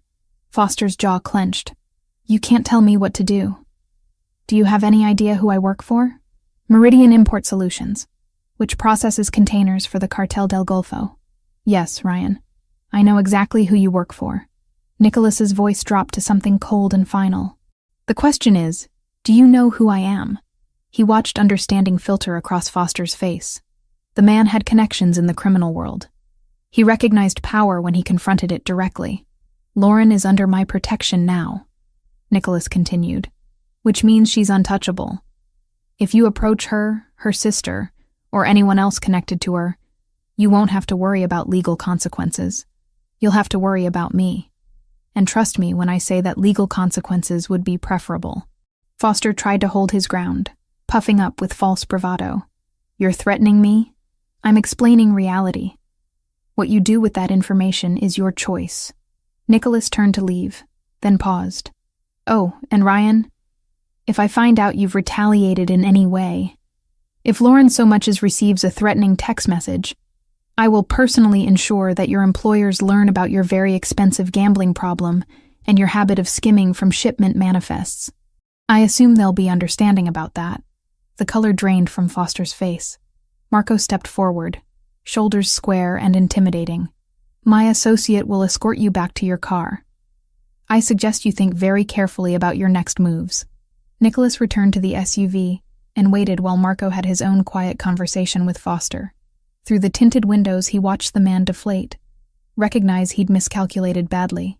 When Foster finally drove away, hands gripping the steering wheel with white-knuckled force, Nicholas felt a grim satisfaction. The confrontation had been necessary, but it had also been personal in a way that concerned him. He'd been willing to do worse, to cross lines that shouldn't be crossed, all for a woman he'd known less than a week. The drive back to the penthouse was quiet.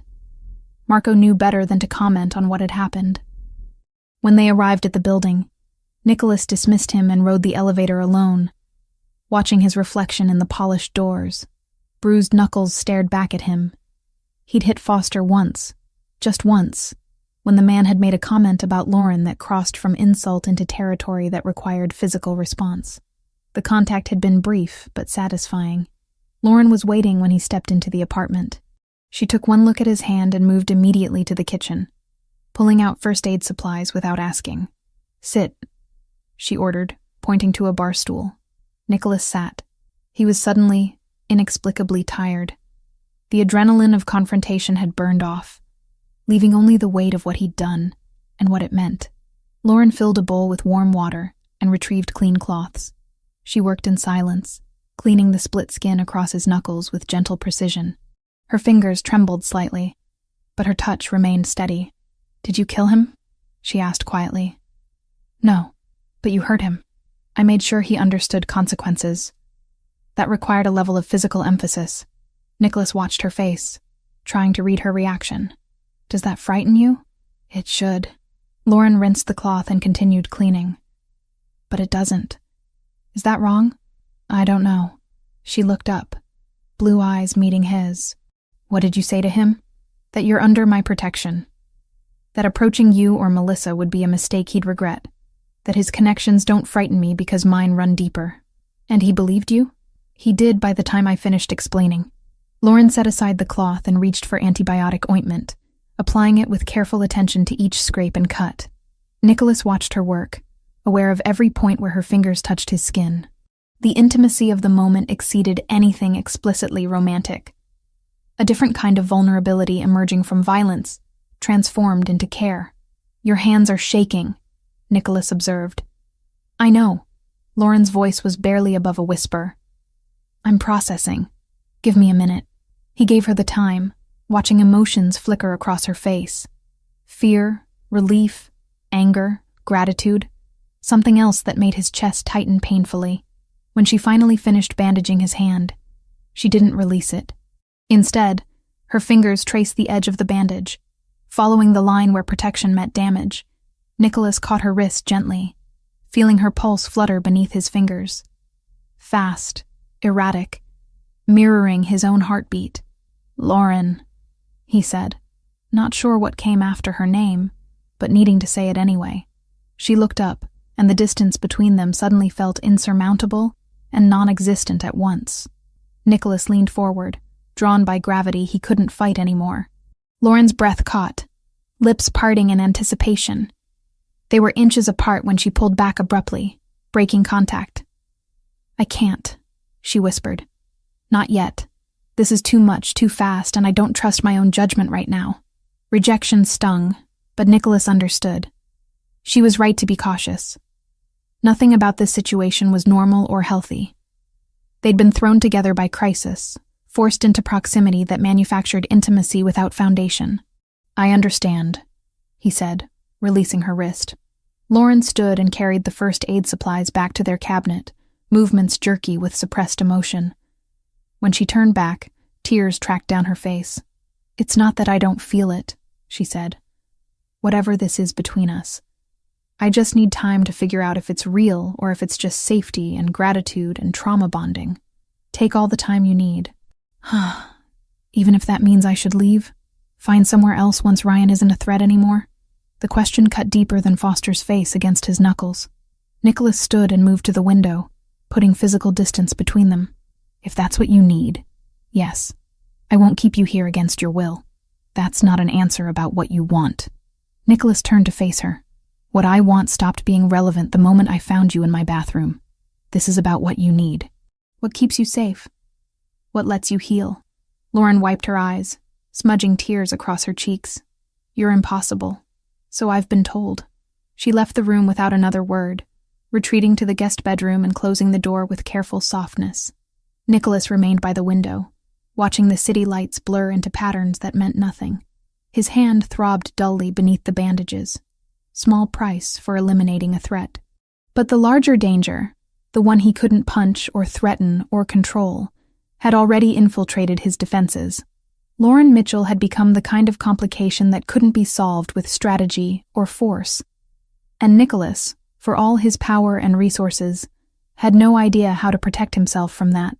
Nicholas woke before his alarm the next morning, the unfamiliar sensation of warmth against his side, anchoring him to the present instead of dragging him back into old nightmares.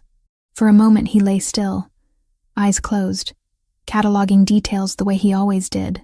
Soft breathing, the faint citrus scent of Lauren's shampoo on his pillow, a weight tucked into his right side, knee resting lightly over his leg, her hand splayed against his chest as if to reassure herself he was still there.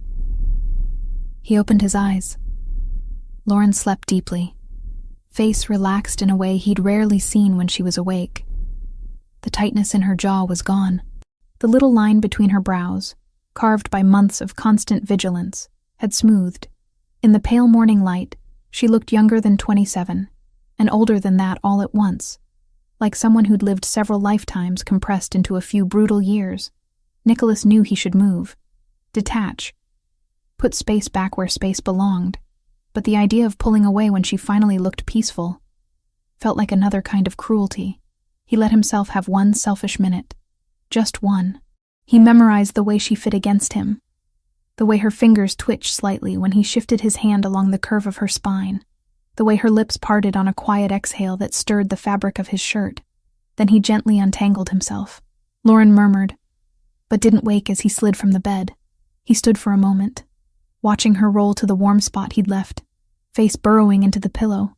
The sight did something strange to his chest, an ache that had nothing to do with pain and everything to do with a vulnerability he usually kept locked down. He pulled on sweatpants and a t-shirt and left the bedroom, closing the door softly behind him. The routine helped. Coffee, emails, a brief call with his attorney to confirm that the paperwork from yesterday's meeting had been filed and accepted. The protective order was now official. The fabricated theft report expunged. On paper, at least, Ryan Foster had been pushed out of Lauren's life. The rest would take longer. By the time Lauren padded into the kitchen, barefoot and sleepy-eyed in one of his t-shirts and a pair of leggings Gabriella had retrieved from her old apartment, Nicholas had almost convinced himself he was back in control. Almost. "Morning," she said, voice rough with sleep. His gaze dropped automatically, taking in the shirt that hung a little too big on her frame, the way she tugged at the hem, as if suddenly aware of how it might look. The sight of her in his clothes hit him with more force than it should have, a quiet stake driven into ground he'd never meant to claim. "Morning," he replied, forcing his tone to remain even. "Coffee's ready." She crossed to the counter and poured herself a mug, fingers wrapping around it like she was anchoring herself to something solid. For a few minutes they moved around each other in the kitchen in a kind of domestic choreography that felt dangerously normal. Lauren took a sip and winced. "Still too strong." "It's not strong," Nicholas said. "You're just used to coffee-flavored milk." "You're a coffee snob," she countered. "Admit it. Efficient caffeine delivery system. That's all it is." She smiled into her mug, and the simple expression punched through the armor he tried to put back on every morning. Silence settled between them. Not awkward, but weighted. Memories from the day before hung in the air. The meeting, her words to Ryan, The way she'd kissed him when they got home, like she'd made a decision and was finally willing to own it. Lauren set her mug down carefully.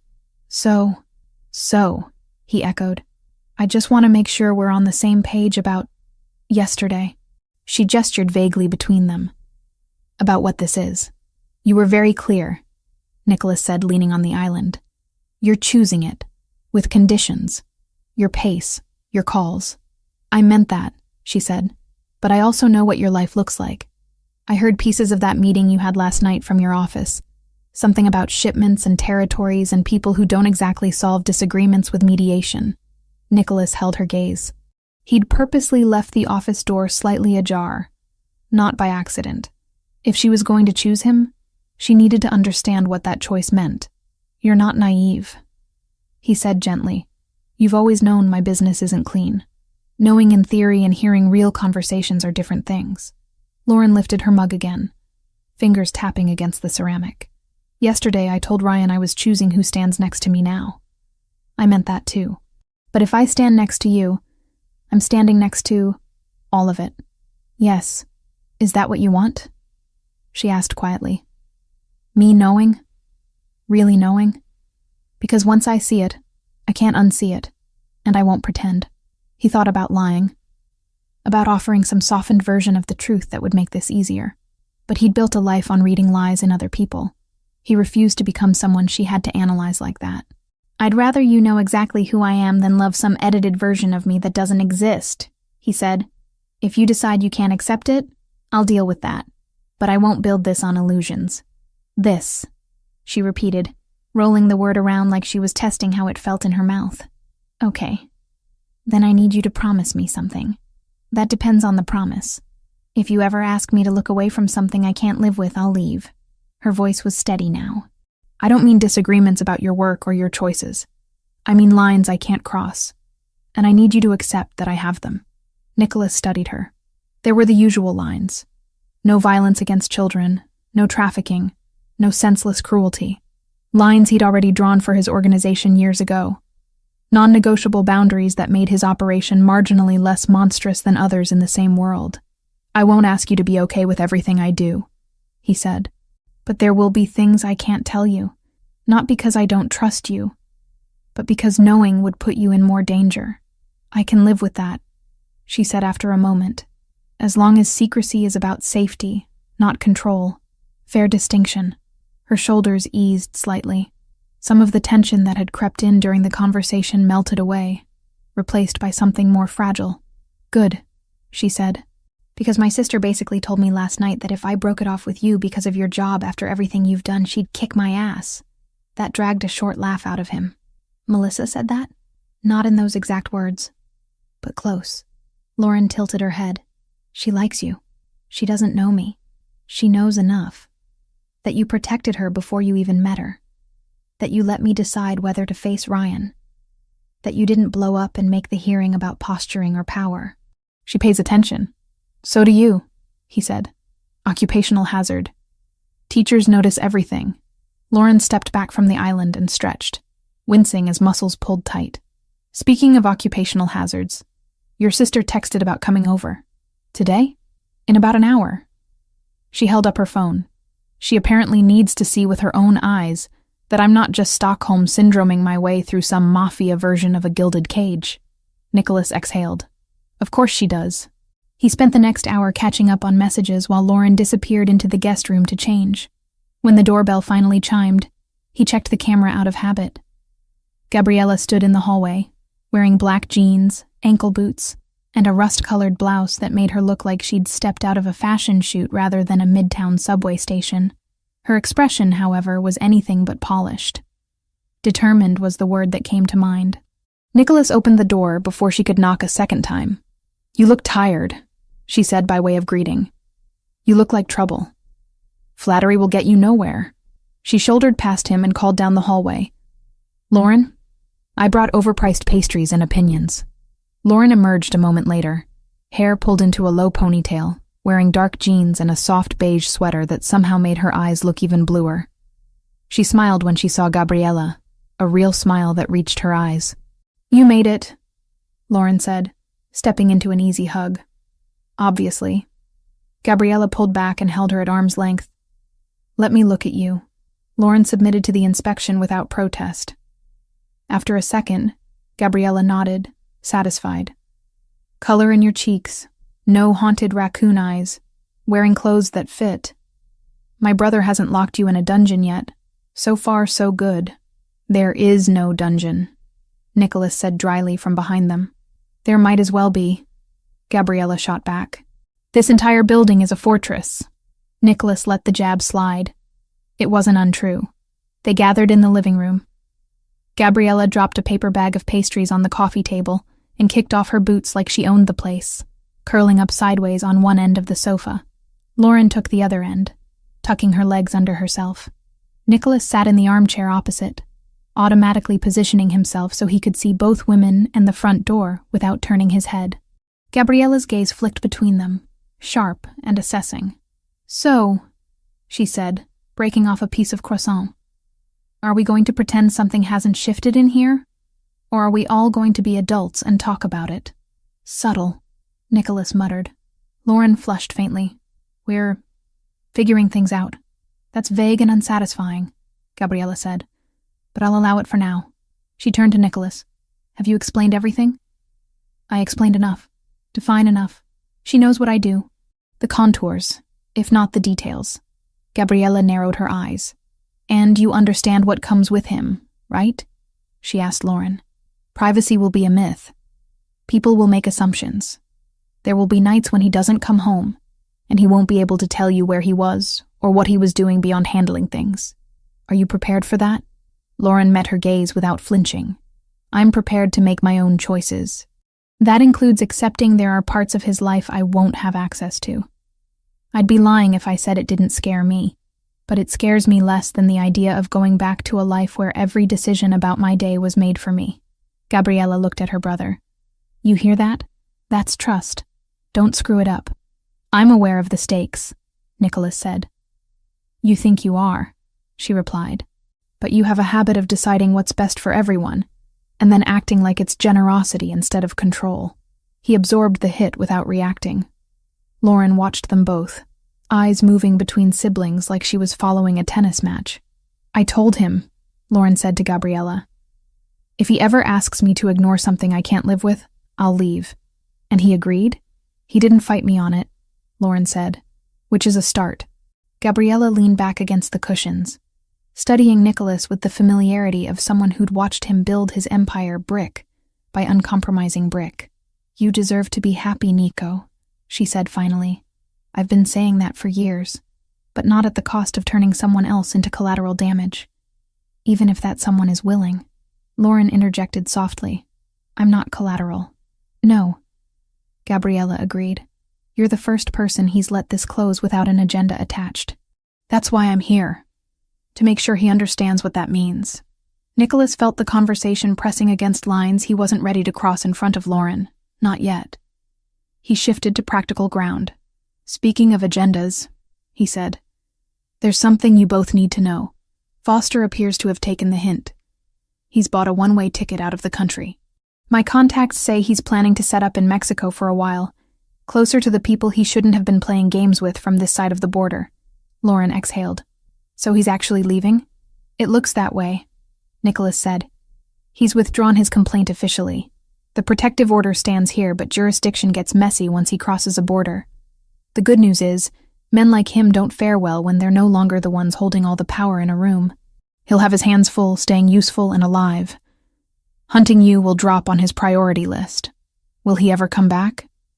Melissa's voice wasn't here, but Lauren's question carried her sister's fear too. Possibly. But by then, a lot of other things will be in place. Documentation. Witness statements. The file my attorney is building doesn't disappear just because he changes his address. Lauren nodded slowly. I don't feel as light as I thought I would hearing that. That's normal, Gabriella said. It doesn't all evaporate because he got on a plane. Trauma doesn't check calendars. I know. Lauren gave a small, humorless smile, but I'm trying to let it feel like at least the door is closed. Maybe not locked, but closed. Nicholas watched her, the way she spoke about doors now. Open, closed, locked. Language of boundaries. Language he understood too well. After Gabriella left in the afternoon with a final, lingering hug for Lauren and a pointed, wordless look for Nicholas that conveyed volumes, the apartment felt quieter, but not empty. Different from the early days when Lauren had tried to take up as little space as possible. Now, her presence filled rooms even when she wasn't in them. Nicholas found her an hour later in his office doorway, leaning against the frame. "Can I come in?" she asked. "You don't need permission."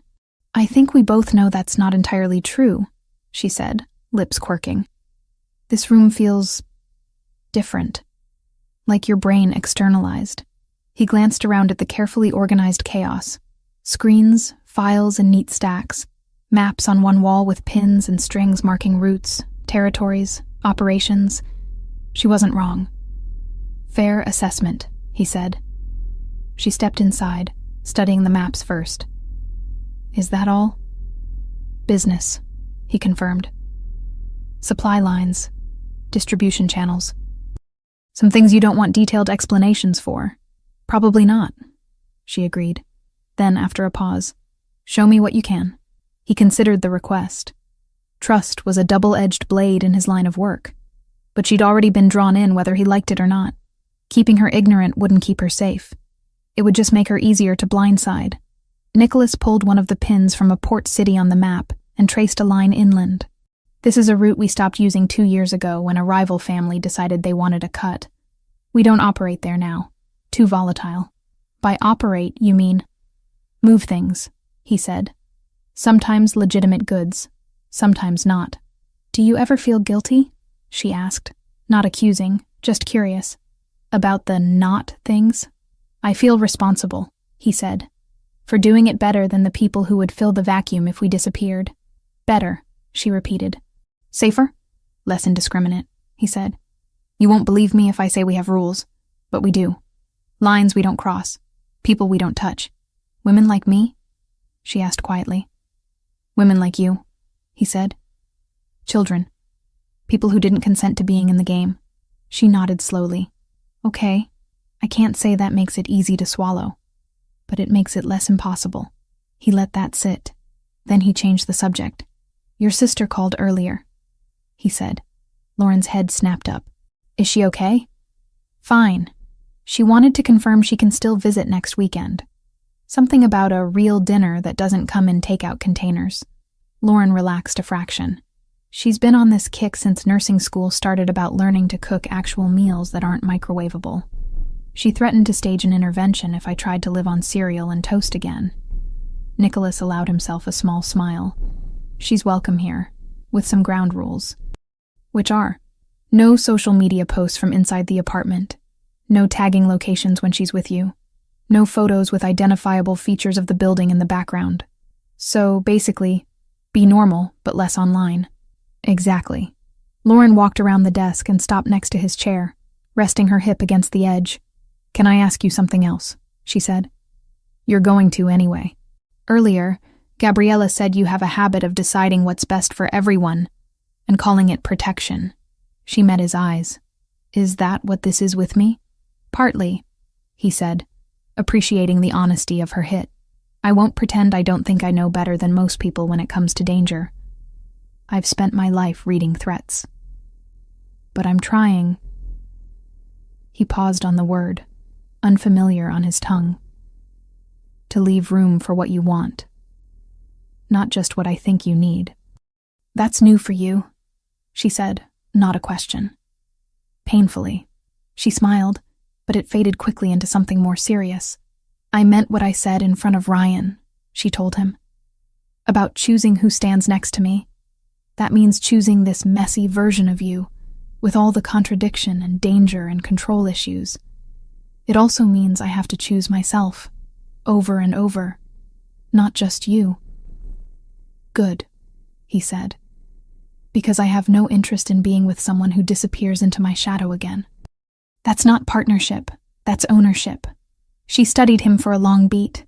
"I think you're more of a romantic than you want to admit." "Blasphemy," he replied. "Don't tell anyone. It'll ruin my reputation." She laughed, leaning down to brush a quick, soft kiss against his mouth. It wasn't heated like the one in front of the window the day before. This one felt different. Settled. Assured. "When do I get to see what you're like in your natural habitat?" she asked when she straightened. "Not here. Out there. With your people." "You have," he said. "Yesterday in the conference room. With attorneys and cops and an abusive ex watching. You weren't fully yourself there," she countered. "You were contained. Edited. I saw flashes of it when you talked to Ryan, but most of it was under the surface. You want to see me in a room full of criminals?" he clarified. "I want to see if the version of you I'm falling for exists there too," she said simply. The words hit him with more force than any punch he'd taken. He had to look away for a moment, collecting himself. "There's a meeting tonight," he admitted eventually. "Not here. At one of the restaurants. Front of house business. No guns on tables, no overt threats. Just conversations with men who could kill me if they thought it was worth the risk." "Sounds relaxing," she said. "It's not where I'd normally bring someone He stopped, the word hovering just out of reach. "Someone I care about. But if you're serious about seeing my world, this is the least dangerous way to do it." She considered this. "Will they know who I am?" "They'll know you're with me," he said. "That will be enough. Is that safe for me?" "Safer than the alternative," he said. "In my world, if you try to hide someone important, it invites curiosity. If you show them openly, with the right posture, it sends a message. This person is under my protection. Off limits." "Then I want to go," she said. "You don't have to prove anything. This isn't about proving something to you," she said. "It's about proving something to myself. That I'm not still that woman who flinches at raised voices and hides in bathrooms. I want to walk into a room of dangerous men and not feel like prey." Nicholas nodded slowly. He recognized that hunger, the need to reclaim power in spaces that used to represent nothing but fear. "All right," he said, "but we do it my way." "Which is?" "You stay close to me at all times," he said. "You don't wander off. You don't talk to anyone alone. You let me read the room and direct you without arguing. Understood?" "Understood," she said. What should I wear? The question shouldn't have thrown him. But imagining Lauren in his world, at his restaurant, sitting at his table where people who owed him money and favors would see her, it stirred something proprietary deep inside him. "Something you feel strong in," he said. "Comfortable enough to move in, formal enough to convey that you belong at that table." "Wow," she said. "Mystic Mafia fashion advice. So helpful. I'll have Gabriella send over some options," he offered. "She enjoys that kind of thing." Lauren smiled. "Of course she does." Hours later, when they were getting ready to leave, Nicholas stood in the hallway outside the bedroom, momentarily speechless. Lauren stepped out in a dress he'd never seen before, soft champagne fabric that skimmed her figure without clinging, sleeves to the elbow, neckline modest but elegant. Her hair fell in loose waves around her shoulders, makeup understated but highlighting the blue of her eyes. "You're staring," she said. He searched for the right word and settled on the only honest one. "Beautiful." Color rose in her cheeks. "Good enough to be seen with you in your natural habitat?" "More than." He offered his arm. She took it. As they rode the private elevator down to the garage, Lauren glanced up at him. "Whatever happens tonight," she said, "whatever I see or feel, I want you to know something." "What's that?" "When I told Ryan I'd chosen who stands next to me now, I wasn't bluffing." Her fingers tightened briefly on his arm. "I meant you." Nicholas met her gaze, and for the first time since he'd taken over his father's empire at 15, allowed himself to fully accept what that meant. He wasn't walking into that restaurant alone anymore. Not really. And for a man who'd built an entire life on the belief that attachments were liabilities, the realization didn't feel like a weakness. It felt like a reason. Nicholas Bellini woke that evening with the unfamiliar sensation of not needing to be anywhere else. For years, nights had meant movement, meetings, calls, watching over shipments and alliances like spinning blades that would slice him open if he ever took his eyes off them. Tonight, the only thing demanding his attention was the woman in front of his closet, half turned toward the mirror, studying herself with an intensity he usually reserved for enemy dossiers. The dress was champagne, soft and fluid, catching the lamplight as she shifted. Lauren smoothed a hand over the fabric, then caught his reflection watching her in the mirror. "Too much?" she asked. "For who?" he replied. "For your restaurant," she said. "For being seen with you. I have no idea what the dress code is for Mafia boss takes you to dinner at one of his properties." "That," Nicholas said, pushing away from the doorframe, "is exactly right." He crossed the room, letting his gaze move over her with deliberate slowness. The dress skimmed her figure without clinging, sleeves brushing her elbows, neckline modest but elegant. She'd kept her hair down, waves resting over her shoulders, makeup subtle enough that most of what he saw was just her. "You look beautiful," he said simply. "Objectively," she said, trying for lightness. "Or in a, this is more dangerous than half my rivals kind of way." "Both." Color touched her cheeks. "Okay. But if I trip in these shoes, you're legally obligated to catch me." "That's not how the legal system works," he said. "But I'll allow it." She rolled her eyes and reached for a delicate necklace, hands fumbling slightly. Nicholas stepped in without asking, taking the chain from her fingers, moving behind her to fasten it at the nape of her neck. His fingers brushed warm skin. Lauren shivered almost imperceptibly. "Still okay?" he asked quietly. She met his eyes in the mirror. "I'm choosing this, remember?" He did remember. He remembered the way she'd said it a week ago, half terrified, half sure of herself for the first time in years.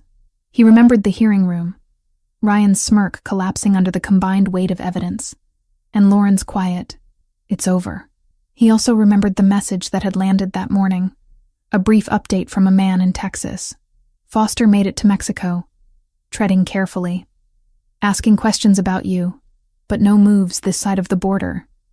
The threat hadn't evaporated. It had just shifted geography. "Then let's go," Nicholas said. They took the back elevator down to the garage. Old habits. Lauren didn't argue this time. Instead, she looped her arm through his, gaze flicking around with the alertness of someone who'd learned the hard way what could happen when you stopped paying attention. The car ride downtown was quiet, but not tense. What used to be silence filled with things unsaid had become something else. A shared space where quiet didn't feel like absence. Lauren watched the city pass by, the canyon of buildings, the occasional flash of neon, the little dramas playing out at crosswalks. 3 weeks, she murmured. "I still can't believe it's only been 3 weeks." "Time bends under pressure," Nicholas said. "You sound like a physics professor," she said. "That sounds insulting." "It wasn't," she replied. "Just accurate." The restaurant sat on a corner in Tribeca, all warm light behind large windows, the name in understated letters above the entrance. To anyone else, it was just another successful Italian place catering to people who liked the illusion of discovery with their handmade pasta.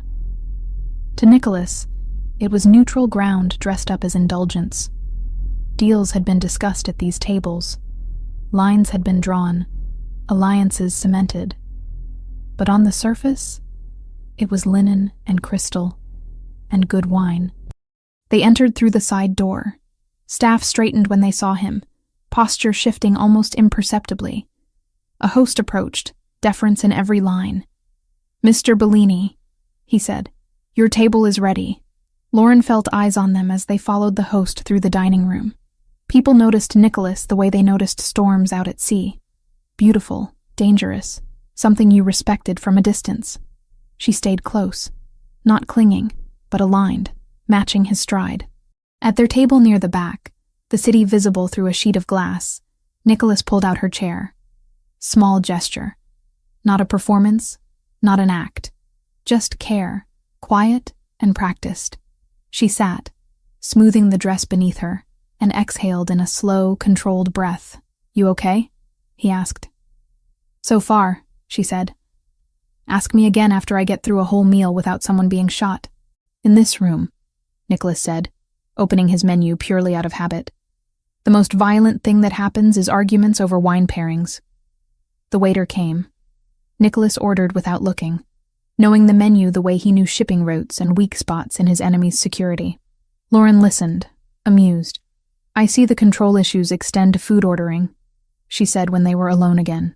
You can send it back, he said. I won't be offended. I'm too hungry to be picky. She leaned back slightly, eyes roaming the room. Everyone looks so normal.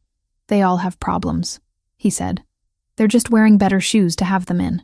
She smiled and turned back to him. You know, part of me thought I'd be more nervous.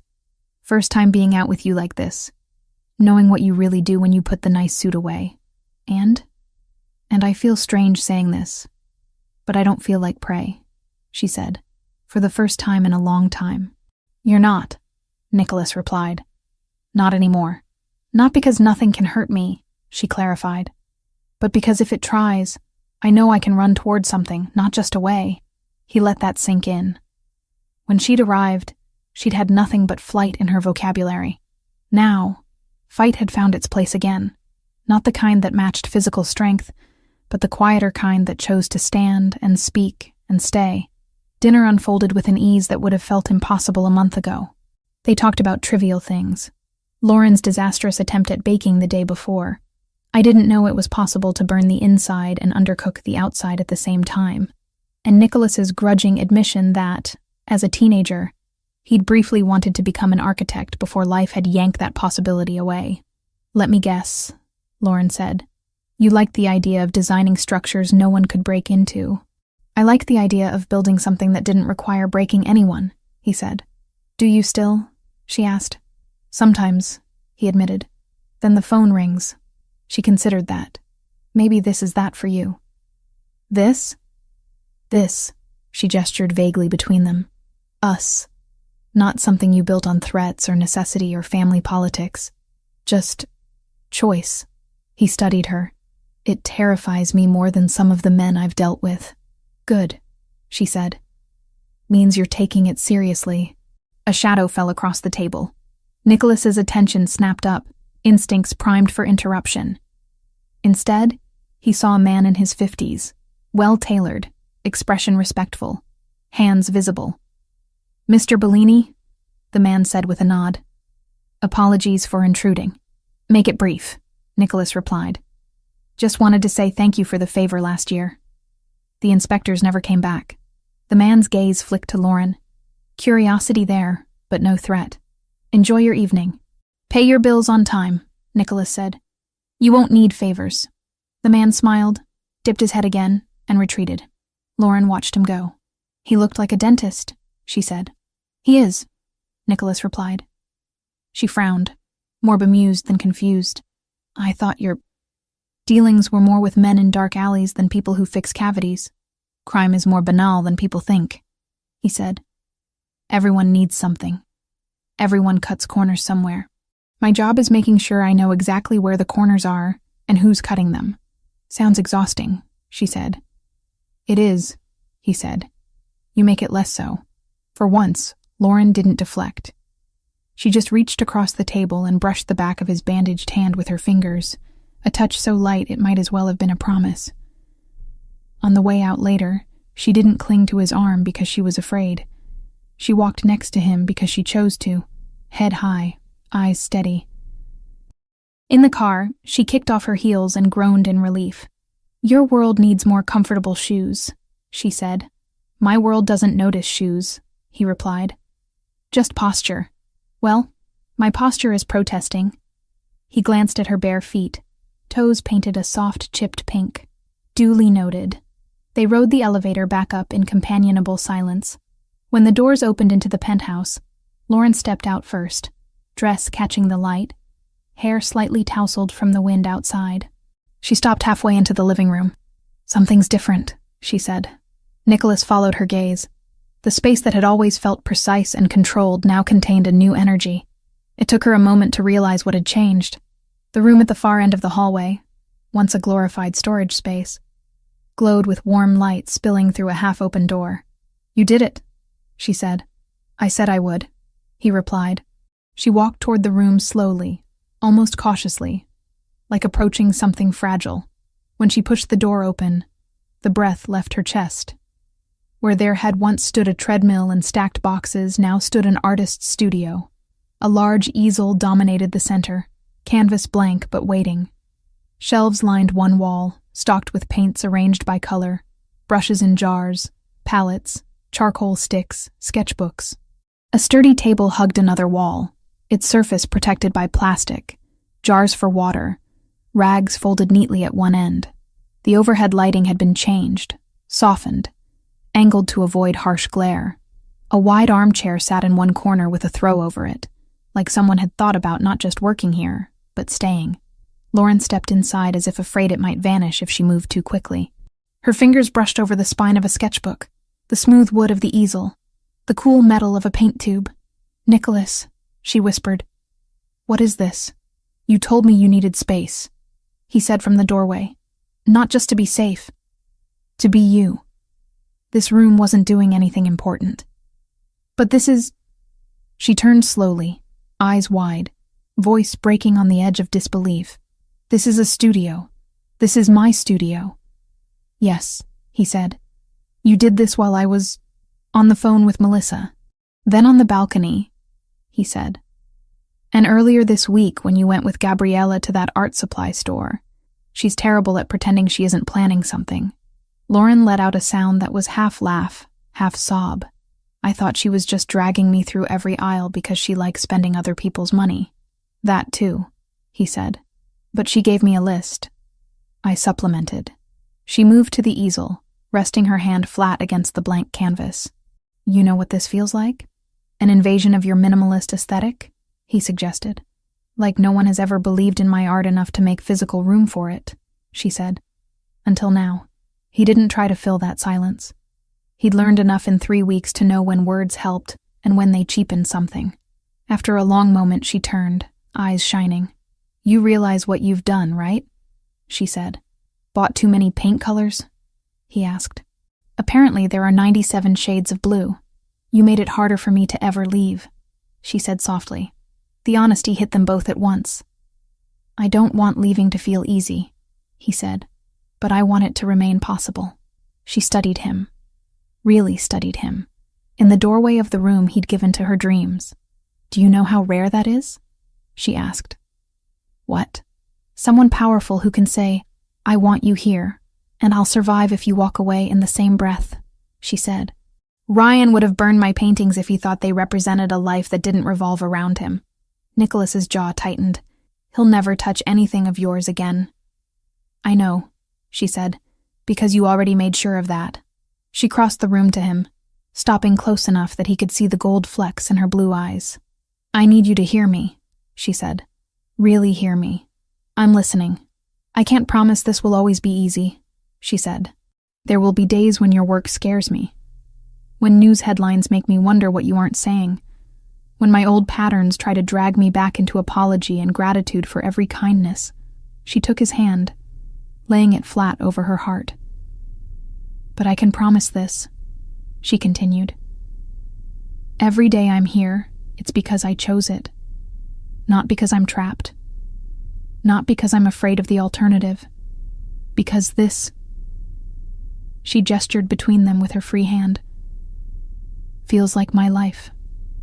Mine." Even with all its danger and complexity, her heartbeat pressed steady against his palm, stronger than the first time he'd felt it, when she'd clutched his shirt in a nightmare. "And when you're not here?" he asked quietly. "I'll call," she said, "or text, or yell through the walls. Whatever level of melodrama the situation requires." He huffed out a short laugh, then sobered as she went on. "I want your world," she said. "Not all of it. Not the parts that would break me. But enough to know who I'm lying next to. Enough to not flinch when someone says your name in a way most people would find terrifying. And what do you want me to have of yours?" he asked. "All of it," she said. "The good, the broken. The mornings where I'm too tired to speak, and the nights when I can't stop painting. The days when I'm brave, and the days when I'm not. You think I can handle that?" "I think you've already started," she said. He exhaled, thumb brushing the beat of her pulse. "Then I have something to ask." "Okay. Will you stay?" he asked. "Not just for now. Not just until you're better, whatever that means. Will you live here? Not as a guest. Not as a problem I'm solving. As mine. The word hung between them, dangerous and tender at once. Lauren didn't look away. Yours, she repeated. And my own. And yours, he agreed. Then yes, she said. I'll stay. She said it like a vow. Not dramatic, not loud, just certain. Relief hit him in a wave he hadn't been prepared for. It didn't erase the caution in his bones, the decades of training that told him anything gained could be lost with one wrong move. But it eased something tight that had been wrapped around his ribs for weeks. Good, he said, voice rougher than he liked, because Melissa already claimed the guest room, and I'm not sleeping on the couch.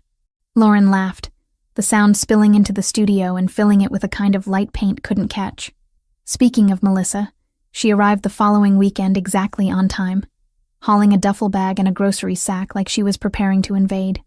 Okay, she announced as soon as Nicholas opened the door. House rules. 1.